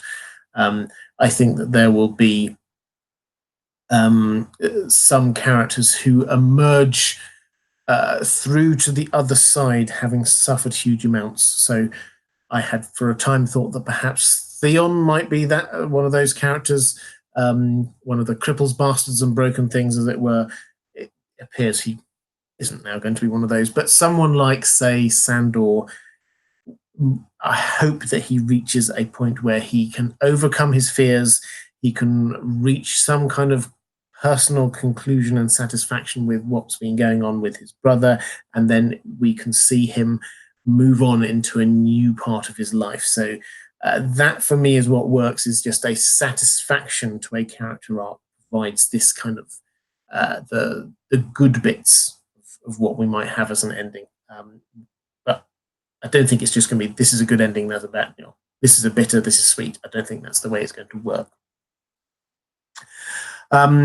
James Sidney says, reviewing previous seasons, I've noticed that the most recent ones focus more on spectacle than well-developed themes that we're accustomed to in the books.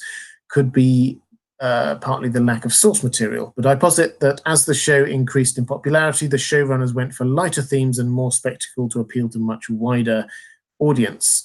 with this assumption in mind, what do you think are the most spectacle, weakest themed, lowest common denominator outcome we could get in the final episodes? Yeah, so I'm going to be slightly more charitable. I agree with you that they use a lot more spectacle than layered and nuanced plotting over the last few seasons. My slightly more charitable interpretation is that what they often do is they do things that work for TV in a way that don't work in the books. The example I tend to give here is I always forget the name of the episode, but it was I think the last episode of season 6, the one where Cersei blows up the Great Sept. And that, if you think of the opening 20 minutes or so of that, when you get these cuts from Cersei there drinking her wine, surveying King's Landing, Tommen being stopped from going down there, cut down to Marjorie slowly realizing that something horrible is going wrong, cut to underneath the Great Sept to see what's going on there. All of that building up to this moment, that for me is good TV. It was spectacle, but they built it up, and the music layered over the top as well was spectacular. And so I think that is what we're seeing more of. And in a different way, that's what episode 3 of this season was about, was attempting to sort of build up and build up and build up, and so that everything kind of culminates in one moment. You will see, so you get the culmination of what was happening with Theon and Bran and the Night King coming up to Bran, culmination of what was happening with Arya, where she was running to, Jon finally not being able to do stuff, Dany and Jorah happening, things happening down in the crypts. Everything was reaching that final moment when obviously Arya then ended it all. So I think we're going to see more of that probably in this episode, where everything starts to come together, where we have all of these characters are trying to get into King's Landing at Cersei in one way or another. Arya and the Hound and Jaime and Dany and Jon with his army and all the rest of it. And all of that is going to come together, one hopes, in this wonderful concert, the beautiful orchestra way. But I suspect it won't end up exactly like that, but that is where I think they're going to be heading. Spectacle isn't always bad. Spectacle can be very good, but I agree that it often comes along with cutting out a lot of the more nuanced and subtle plotting that we get in the books. Lady Beverly says, who do you think is the hooded figure in the season 5 trailer? For those who haven't seen it, so the season 5 trailer, there's a picture of the Golden Company marching through the streets, and then in the background you can see a hooded figure. I think that's Jaime. I think that if you look at the hooded, well, whatever it is that he's got on, some sort of cloak, is the same thing I think that he wore when he arrived at Winterfell earlier in the season. So I think that is him. I think he's got into Winterfell and he's going to try and find Cersei. And also you ask whether Ghost will find any dragon eggs up north where the dragons seemingly had a nest. Yeah, I think it's possible, but dragons tended to lay their eggs in places like Dragonstone and Old Valyria, where it's very hot. The dragons, they mention that dragons don't like the cold. So the idea that the dragons would be laying eggs in the frozen north makes a less sense than if they happen to be on Dragonstone or something like that. Siskwi asks, why particularly is the Mountain on Arya's list? Is it a run-in with him at Harrenhal? Yes, that's exactly what it is. I mean, it wasn't a specific run-in between Arya and the Mountain, but so this is way back in, I think, season 2, you get Arya and Gendry and Hot Pie and all of that lot were in Harrenhal, and the Mountain was running it. This was, if you go back, this was before they recast the character of the Mountain, so it was the old Mountain. But he was overseeing operations at Harrenhal at the time, and effectively he was overseeing torture of some of Arya's friends, and so on that basis, she added him to the list. So yes, it's a grudge from all the way back in, I think, season 2. Dracarys Noir says, with half of the great houses currently being led by female badasses, aka strong, capable women, what 3 big political changes can you see for Westeros? I have to say, unfortunately, at the moment, I can't see all of the female leaders surviving. So I can't see Cersei surviving. Honestly, I can't see Dany surviving. I don't know which 3 you were talking about. Sansa, I suspect, will. Yara, I suspect, will. But I think if anything, then we could see something like the Dornish rights of succession being accepted much more widely, because we have seen a move from completely male-dominated leadership at the start to largely female-dominated leadership at the end.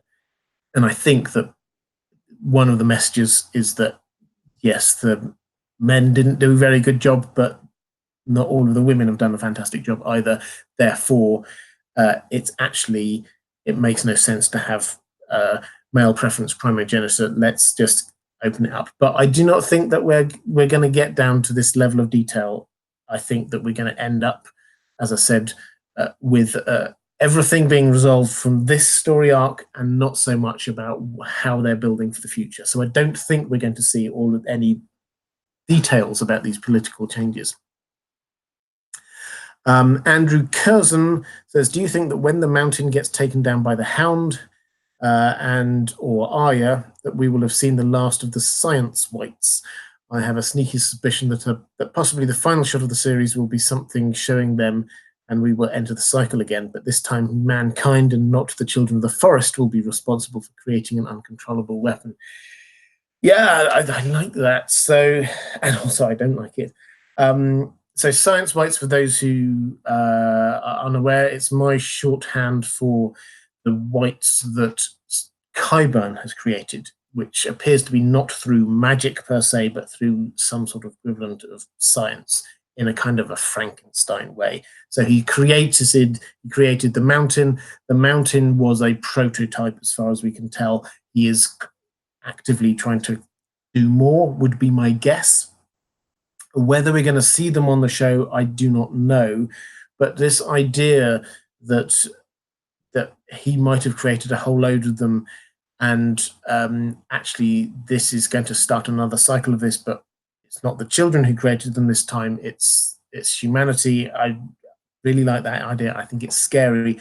I don't think they've played it up enough for that to be likely, but maybe they will in this episode. So they'll need to do a little bit more foreshadowing. I think the only bit of foreshadowing we had recently was in the Dragon Pit when Qyburn picked up the hand of one of the whites and stared at it quite quizzically. So it's possible, and he should have created some more by now. But I think we just have to wait and see. John Lamb saying, will Drogon be wearing armor? I've not heard of them making any armor for Drogon. It would make sense, but I've not heard of anyone making some. And has Qyburn created Science Whites of the Kingsguard? That's sort of answering the same kind of question. Yeah, it would make sense if he had, but we don't know. Liz Health asks, who is the new Prince of Dawn? So we had a passing reference to this when Varys, when they're having their kind of war council, and Varys was saying the new Prince of Dawn has pledged his support as well. Now, this led a lot of people to say, well, I thought all of the Dornish Martells, they'd been killed off. So who is this new prince? The short answer was we don't know because we've not been told. But there always is a next in line, is the short answer. So it's just a generic person. We probably won't see them. It's just if I had to guess, then Oberyn had a lot of children. Maybe it was one of them, but we simply do not know. I'd like to see Dawn again, but I just have a feeling that they're not going to go with that. They haven't really mentioned it, other than a passing reference there.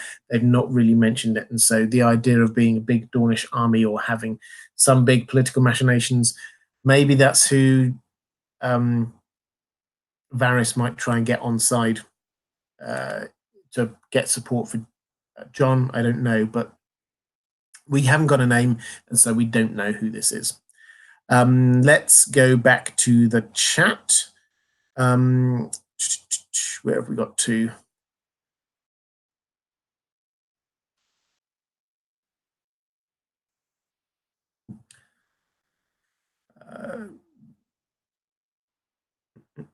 Okay, so Stacey May says, do you think this season is rushed in comparison to the previous seasons?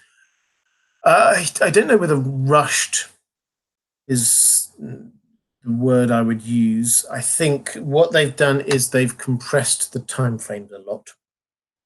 So whereas some of the earlier seasons seem to take place over quite a few months, a year, maybe even a bit longer, this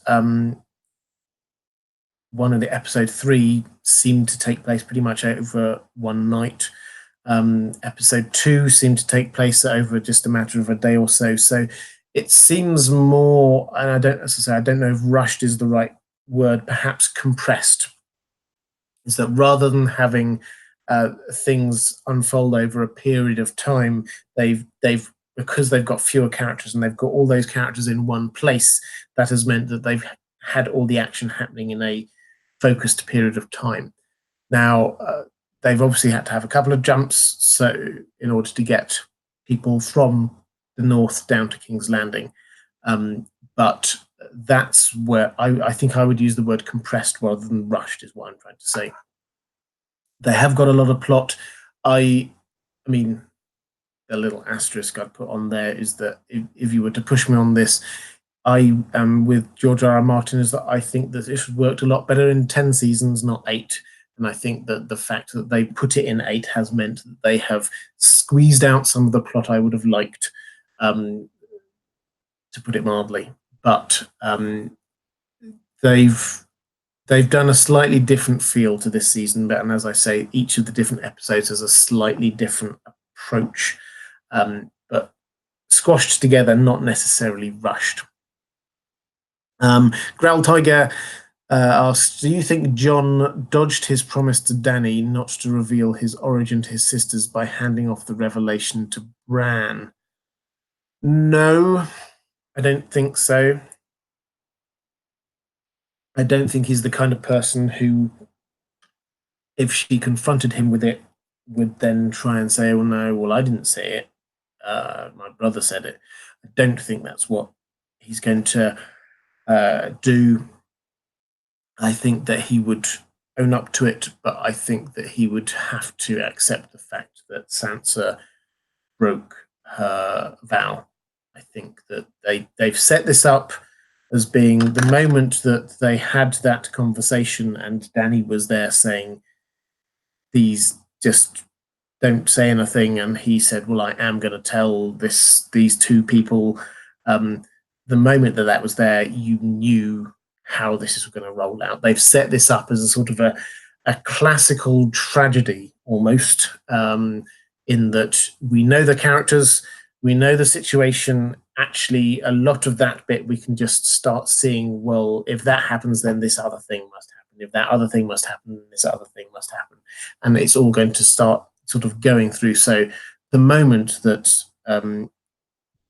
we knew that Dany, or we saw Dany begging Jon not to do it, and Jon saying, well, I have to, then we knew that he would tell Arya and Sansa, and we knew that it was pretty inevitable that Sansa would say something, and the person that she would probably say something was to Tyrion, and Tyrion would have to talk to somebody about it, and that person had to be to Varys. We've already seen what Varys, and so that's the kind of the chain of events I think have been set up. So Jon is not going to blame someone else. What this is just creating a tragedy that was beyond his control, because this was all the characters and the situations have been already set up. Mural Ntiandi, I hope that's how you pronounce it, saying, since Daenerys has green eyes in the series, how much chance is there that her end will be Arya killing her? So this is picking up on Melisandre's "you will close many eyes, kill many people," brown eyes, green eyes, blue eyes. So I like this idea, but I think this was Melisandre was using it as much as anything. First time round, this was well before they decided that Arya was going to be the person. The showrunners had decided that Arya was going to be the person to kill the Night King. They said they decided this 3 years ago. They filmed that well before 3 years ago. So it wasn't intended at the time as a hint to who Arya was going to be killing. I think in the show, this episode 3 here, Melisandre was using it as a prompt to get Arya to do what she wanted to do, rather than say that this was a prophecy. It was just like, I said that you would kill people with brown eyes and green eyes and blue eyes. Nudge, nudge, go on. That was, I think, what she was trying to say. And then when Arya didn't get the hint, that's when she was saying, and what do we say to the god of death? And that was, so I think that was more about what was going on there. Does this mean that Arya's going to now kill Dany or Cersei? But Dany, I think, is the question here. Not necessarily. I think, as I said, I think there's an outside chance that she might be going down there to do it. But the greater chance is that she's going down to kill Cersei, because Cersei, we know she will want to kill Cersei. Mike D says, you got to put it out there for us. When it's over, who takes the Iron Throne? Well, I've said it for a while. I'm going to stick by it. I think no one. I think that that's where it's going to end up. I think that the moral, if there is such a thing as a moral of this story, is that power corrupts. And so the pursuit of the Iron Throne has brought huge amounts of tragedy and misery upon the continent. So I think that actually it would make sense if no one is ruling at the end of it. And by no one, I do not mean Arya. I just mean literally no one. So that's my position. Certainly don't think Dany's going to sit on it. I certainly don't think Jon's going to sit on it. I certainly don't think Cersei will end up on it. So the only kind of combination that seems to work for me would be that kind of Sansa Tyrion one. But my best guess is no one. Dude 321012345 says, if you would be offered to write the rest of season 8, what would you write? Oh, that's a big question, a very big question. I think, given what they've set up, I think a lot of this kind of rolls in the same direction of the things that I've been saying. So you have to respect what's been there before. You can't just suddenly try and turn it into the thing that you wanted it to be. So I think you have to go with the idea that Varys is going to betray Daenerys. I think you have to go with the idea that there's going to be an attack on King's Landing, that you're going to have all these people trying to get at Cersei. I think that Cersei will be ended. I think we're going to have Daenerys having this moral decision about whether to attack the small folk or not. I think these things are all pretty inevitable. I think what I am most keen on is all of the characters getting the end to their own character arcs and journeys. So, for example, we have Yara. I think her arc has to end not just with receiving word that she's taken over in the Iron Islands, but I think that she has to have a confrontation with Euron at the end. That works. I think Jaime has to have this confrontation with Cersei. I think the Hound has to with the Mountain. All of these things have to. So each character has to have their own final ending. What I said quite early on in this stream, I do like this idea that Jon, at the end of it all, like Frodo in the Lord of the Rings, just heads off to the west, world-weary, needing to leave the world. The idea that Jon heads off to the north, world-weary, having to leave the world, that has a real resonance for me. JL Straw says, why don't you think Arya killing the Night King is the third OMG moment? Well, it could be, but as I understood it, the three moments that they were talking about were ones that followed the discussion with George R. R. Martin, and Arya killing the Night King is definitely something that they've come up with, because the character of the Night King is a character that they came up with. The fact that Arya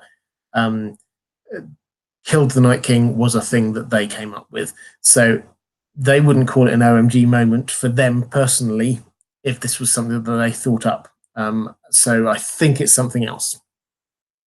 Morel Ntiandi says Daenerys to use Dragonglass to rise Viserion. No, I think Viserion's gone. Sorry, I think that and Viserion is all the way to the north as well. So I think Viserion, they didn't really show it, but I assume Viserion got burned along with the rest of the bodies, I'm afraid. Donna Daly saying, I had thought that the incest rules of Westeros were parents and children and siblings are wrong. Everything else okay. Was I wrong about that? Well, in Fire and Blood, the history of the Targaryens that we got the first part of last year, George R. R. Martin was very clear. The Targaryens have basically said that they are above any laws. They can do whatever they want to. So as far as this kind of incest thing goes, it doesn't matter for the Targaryens because they're effectively a superior race is the way that they presented it. Or they are presenting themselves as, they declare themselves to be that. So that is where the whole incest thing doesn't matter for Targaryens. It's not a matter of anything else. There is an uncle and niece relationship in Fire and Blood as well. So yeah, these things they happen. In the wider world, then it's frowned on, so that's what's going on there. The sort of the parents and children, siblings are wrong. Anything else okay? There's not a hard and fast rule. There are different customs in different bits of Westeros is the short answer, but the Faith of the Seven, where that is, would frown on pretty much all of it. LMC saying, agree with the Scouring of the Shire parallel. If Dany or Cersei is Saruman, who would their respective Grima Wormtongues be?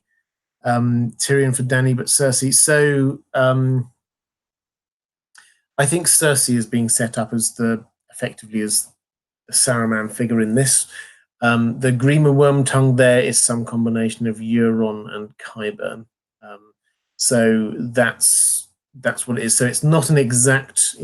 I don't think we're looking at something sort of being matched across character for character, but the feel of it. And George R. R. Martin, when he talks about the Scouring of the Shire, he talks about wanting to replicate the feel of it.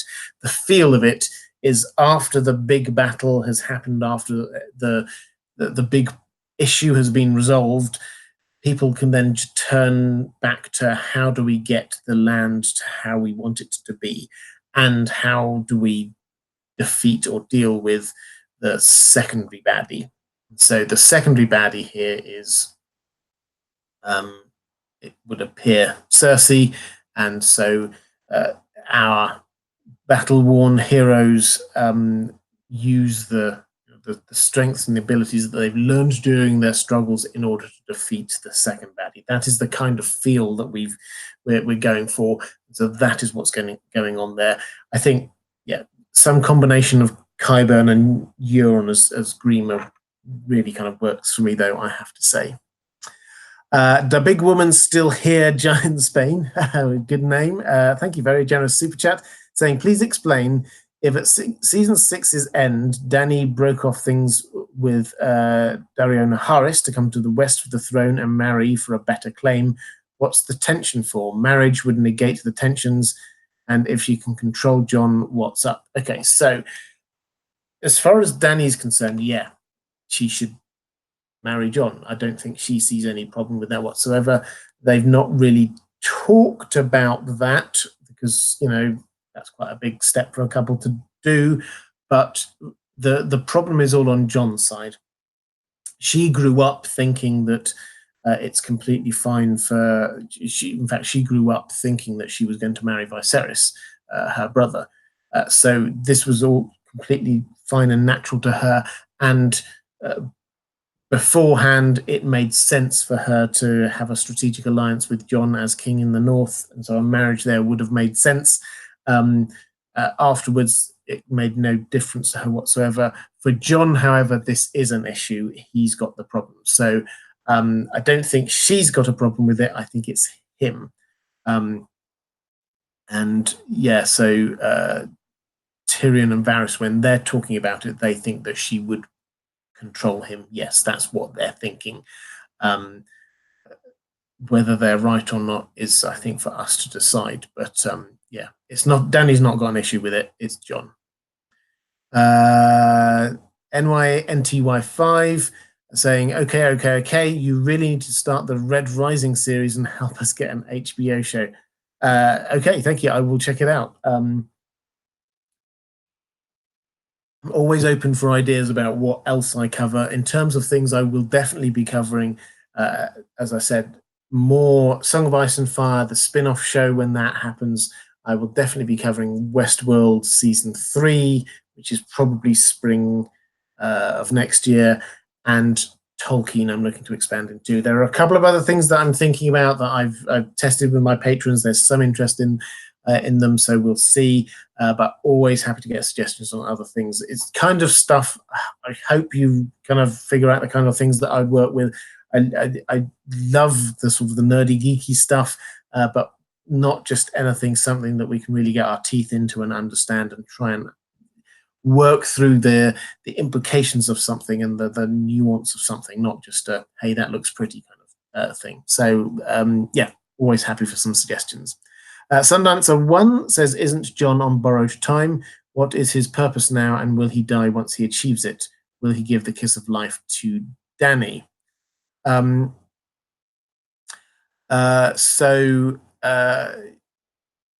Jon had two sort of purposes, story imperatives, if you like. The first one was the fight against the White Walkers, the long night. That was the thing that he was driving forward. The second is this: what's his secret identity? Who is he really? That kind of thing. So that's his second one. So the first bit has happened. The second one now, it's not him driving it so much, it's the other people around him driving it. And it's the knowledge of who he is that will drive a lot of the action in the last couple of episodes, because people will rally behind him. Dany's right on this. Her analysis was, I think, and he's absolutely spot on. People will rally around behind him whether he wants it or not. That is what has happened throughout his life that we've seen. His purpose now, I think, is within the story arc. His purpose now is to just sort of move this to the inevitable conclusion that we're going to get, which is that Dany will not be sitting on the Iron Throne, I think, and that he will also not sit on the Iron Throne because he does not want to sit on the Iron Throne. And I think that we need to get to that point. So that is where he is. But now he's not got a specific story arc with Cersei. That's not him. His is with Dany, and his is with the Iron Throne. Philip Wolf says, thank you for the great stream. Thank you. What is your absolute favourite moment from the show so far, and what is your favourite piece from the books? People ask me this. I change my mind every time. From the show, because I was talking about it earlier, I'm going to go again with the build up to the Cersei blowing up the Great Sept, because I think the music was absolutely spot on. The way they did showing, not telling, was amazing. It was 20 minutes of pure drama and cinema in the finest senses of both words. It was, I thought, a wonderful bit of how you do something for TV, not just a book. It wouldn't have worked being written down. It only worked if you could see what was happening. So I thought that was fantastic. In the books, I think it's hard for me to pinpoint a specific thing. What I would say is that some of the interactions that Tyrion has with people, I love. So when I did, I think it was Order of the Green Hand did something a while ago, just saying read out your favorite section, and the section I read out, there's a small bit at the end of, I think it was Jon's first chapter in book 1, and when Tyrion and Jon meet, and they have this fantastic conversation, and at the end of it, then Tyrion, and they have that thing about, all dwarves are bastards in their father's eyes, and things along those lines. And at the end of it, Tyrion walks back in and he casts this shadow that's as tall that made him look like a king. And there's so much going on there that you just I love it. As a section, I could reread that many times and get different things out of it each time. Even now, I'm remembering it and thinking, oh yeah, there was some kingly foreshadowing for Tyrion there. Maybe I shouldn't rule him out as a possible king. So yeah, there was a lot going on in that one. Infamous 1503 says, lesson of Game of Thrones. Although Game of Thrones is a very good show, books are always better than shows, and George R.R. Martin is among one of the best storytellers of all time. Yeah, well, I can't disagree. George R.R. Martin is indeed one of the finest storytellers of certainly our time and possibly all time. Books always better than shows. Yeah, I would say. I mean, there are some things that the show does brilliantly. I try and bring those to people's attention whenever I can. But generally speaking, yeah, I'm a book person at heart. Susan Dunkel says, Alex Warren would like to know, and I love this when people do this, pick up on questions from other people, put them in Super Chat. So many questions come through that it's really hard to pick up on them. Alex Warren would like to know if Dany's pregnancy is no longer likely. Is Euron looking up at moon meteors, LML? Yeah, I don't think he's looking up at moon meteors. I think he's looking up at Drogon. But is Dany's pregnancy no longer likely? So they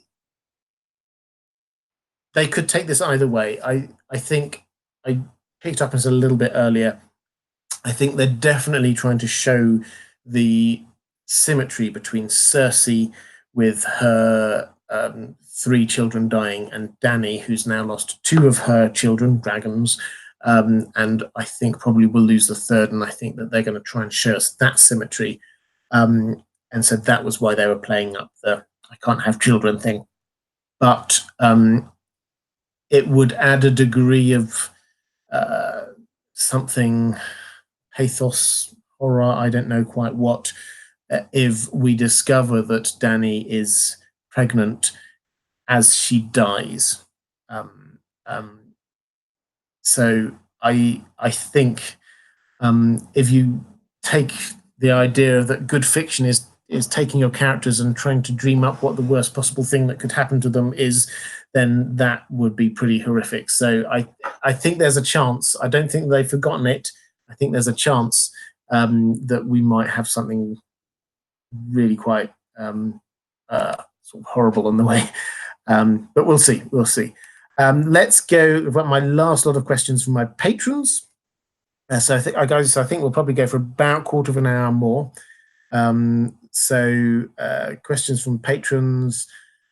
Torsten D says, I didn't have time to watch your recap video of episode 4, so sorry if you answered it there. How did Euron capture Missandei, but none of the other main characters who were probably all in the water? So the best understanding I have is that we saw Grey Worm telling her to get into the skiff, that's the small boat. If she did that, then she would be on a boat, whereas everyone else is probably just swimming around, and that's why she would have been much more easily captured than the others. So that's my best understanding. Maura Lee has a book question. What do you think will be the roles of the Sea Lord of Braavos, his forces, and the Faceless Men moving forward in the last 2 books? Especially if Varys brings forth fake Aegon and his forces. So I'm going to do a whole video series, not video series, but a video showing what's going on with the political situation in Braavos and its links to Dorne and what's happening with Varys' plot, because there's a lot going on there, and I haven't got time to go through all the intricacies here. But I think that yes, they are probably looking to support Fagon. I think that the Faceless Men, I do not think are specifically part of this, although they are in many ways used as an extension arm of the Iron Bank. The Iron Bank have been bankrolling a variety of different, they did indeed bankroll Stannis, so there's a lot of stuff that they're going on there. But what you need to look out for in the books is that there is some political maneuvering going on that we just catch the edges of through Arya, and I think that there's going to be a change of Sea Lord, and that is going to change Braavos's position in the war, or the wars and what's been going on, and I think that they will become actively engaged in it at some point during the Winds of Winter. So that's my take on what's going to be going on there. They are very clearly, I think, not wanting there to be dragons out there who could sort of burn them. I think that they are going to be anti-dragon. That's just my personal take on it, but that's where I think they're going to be going. Anime Lover Nicole says, will we see old locations like the Eyrie or Storm's End or the Inn at the Crossroads? I love Hot Pie. Everyone loves Hot Pie. Or new ones on Sunday or in the last episode. So I think this on Sunday it's largely going to be around King's Landing. There's going to be stuff in Dragonstone. I don't think we're going to be seeing lots of new stuff. I think this is focusing in on what's happening there with that big confrontation with Dany, with the loss of Missandei and Rhaegal, with the assault on King's Landing, such as it is. I think that's what the focus is going to be. In terms of other places like the Eyrie or Storm's End, they might give us a few little shots of these other places, but now we're very much in the time of tying up these storylines. We've only got 2 episodes to go. We have a huge amount of stuff that needs to happen in King's Landing, and then after that we need to tie up a few different storylines. So I hope that they show us a little bit about what's happening in the Iron Islands, maybe finish off what on earth happened up at River Run and at the Twins, things like that. So I think that yes, they may well show us a few things here and there, but the main action next episode is going to be King's Landing, with a little bit of Dragonstone, certainly. And then Dana the Dreamer says, what do you think is the overarching message of the book or show? I always believed it was to show the stupidity of squabbling over the throne when the others are marching. Now that threat has gone and everyone behaves just like before, as if they have learned nothing. Yeah, so as I said before, I don't think that George R.R. Martin writes to give us a message. That's not the way that he seems to operate on this.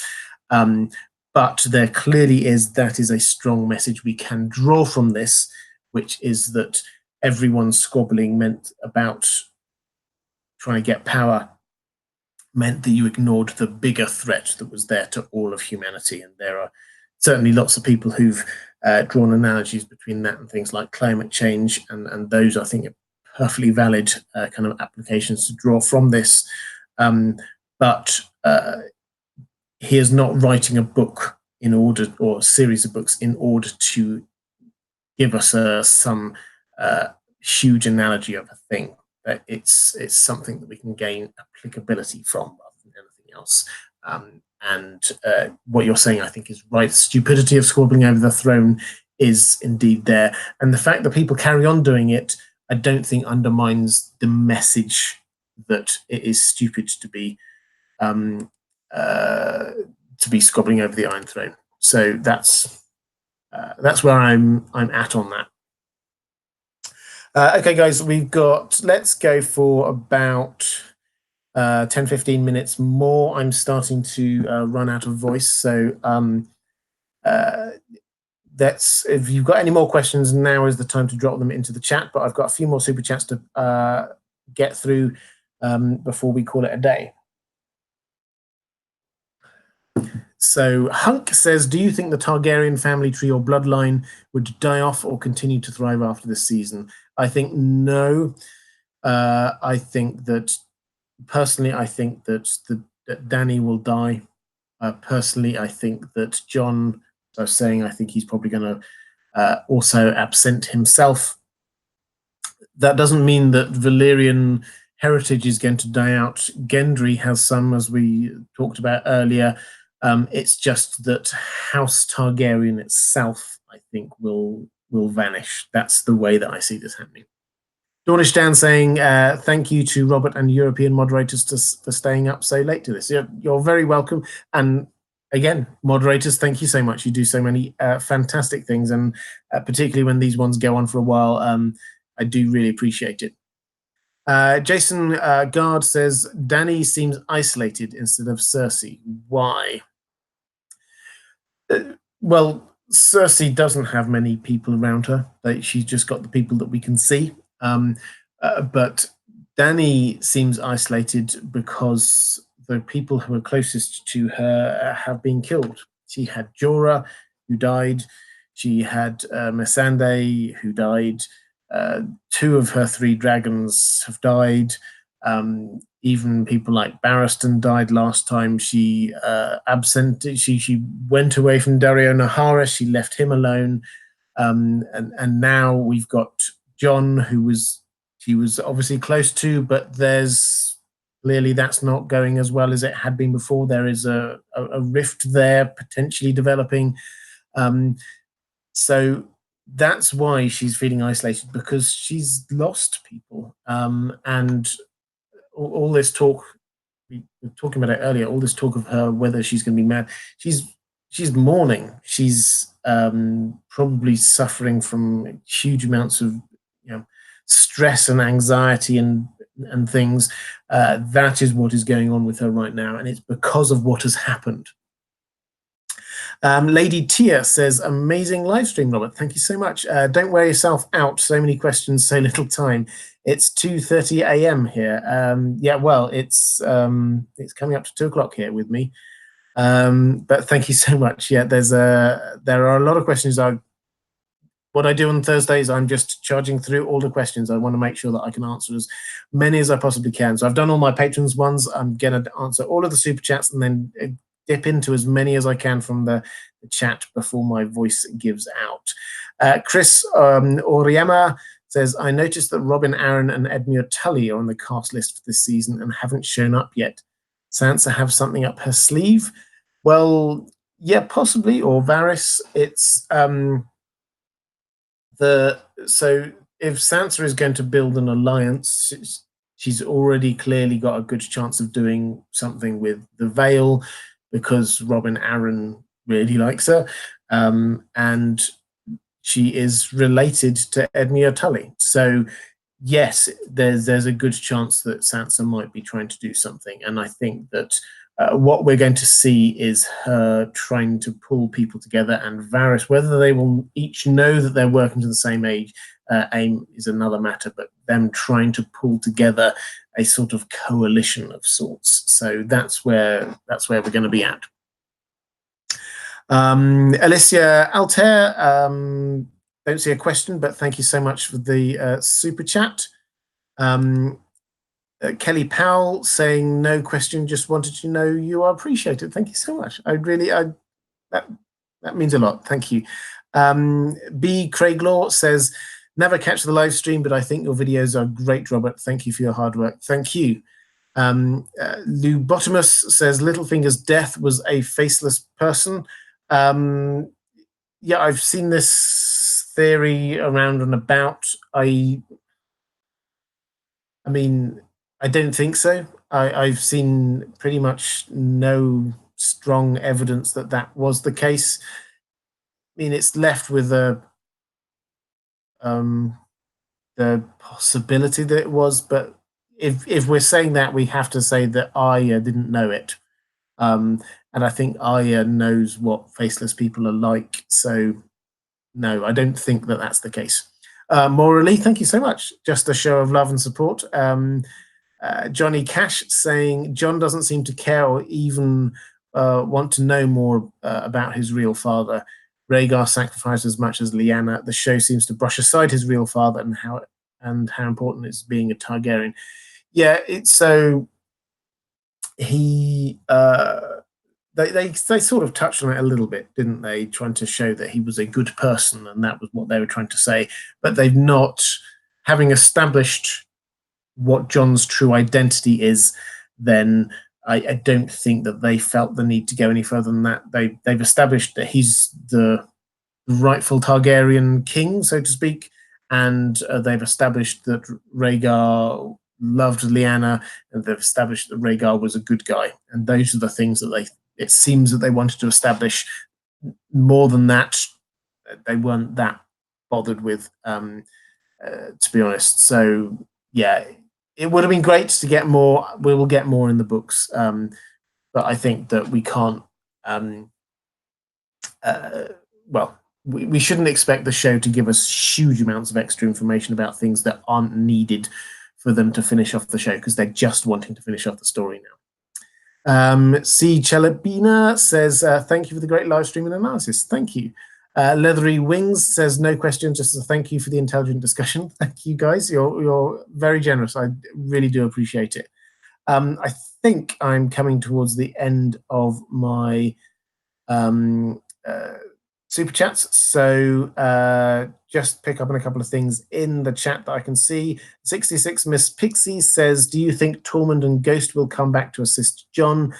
I don't think so. I think they're going to go north, but I think there's a very good chance that Jon may end up going north himself. So I think that's how that one's going to pan out.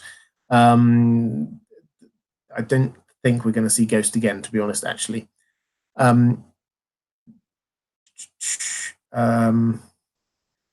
So Tulkas420 says hot pie is going to throw browned butter on the mountain. Yep, that would probably work.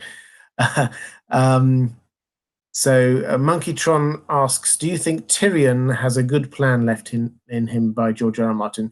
Yeah, so I think that Tyrion will have a lot more in the books. So I don't think, although I think it was easy for the showrunners to set him up to be the person who does all the bad plans, I think that there are going to be other people and advisors around Dany so the burden of why her invasion doesn't work as well as she wants it to, which I think will be the case again in the books, will not fall squarely just on Tyrion's shoulders, but on other people's as well.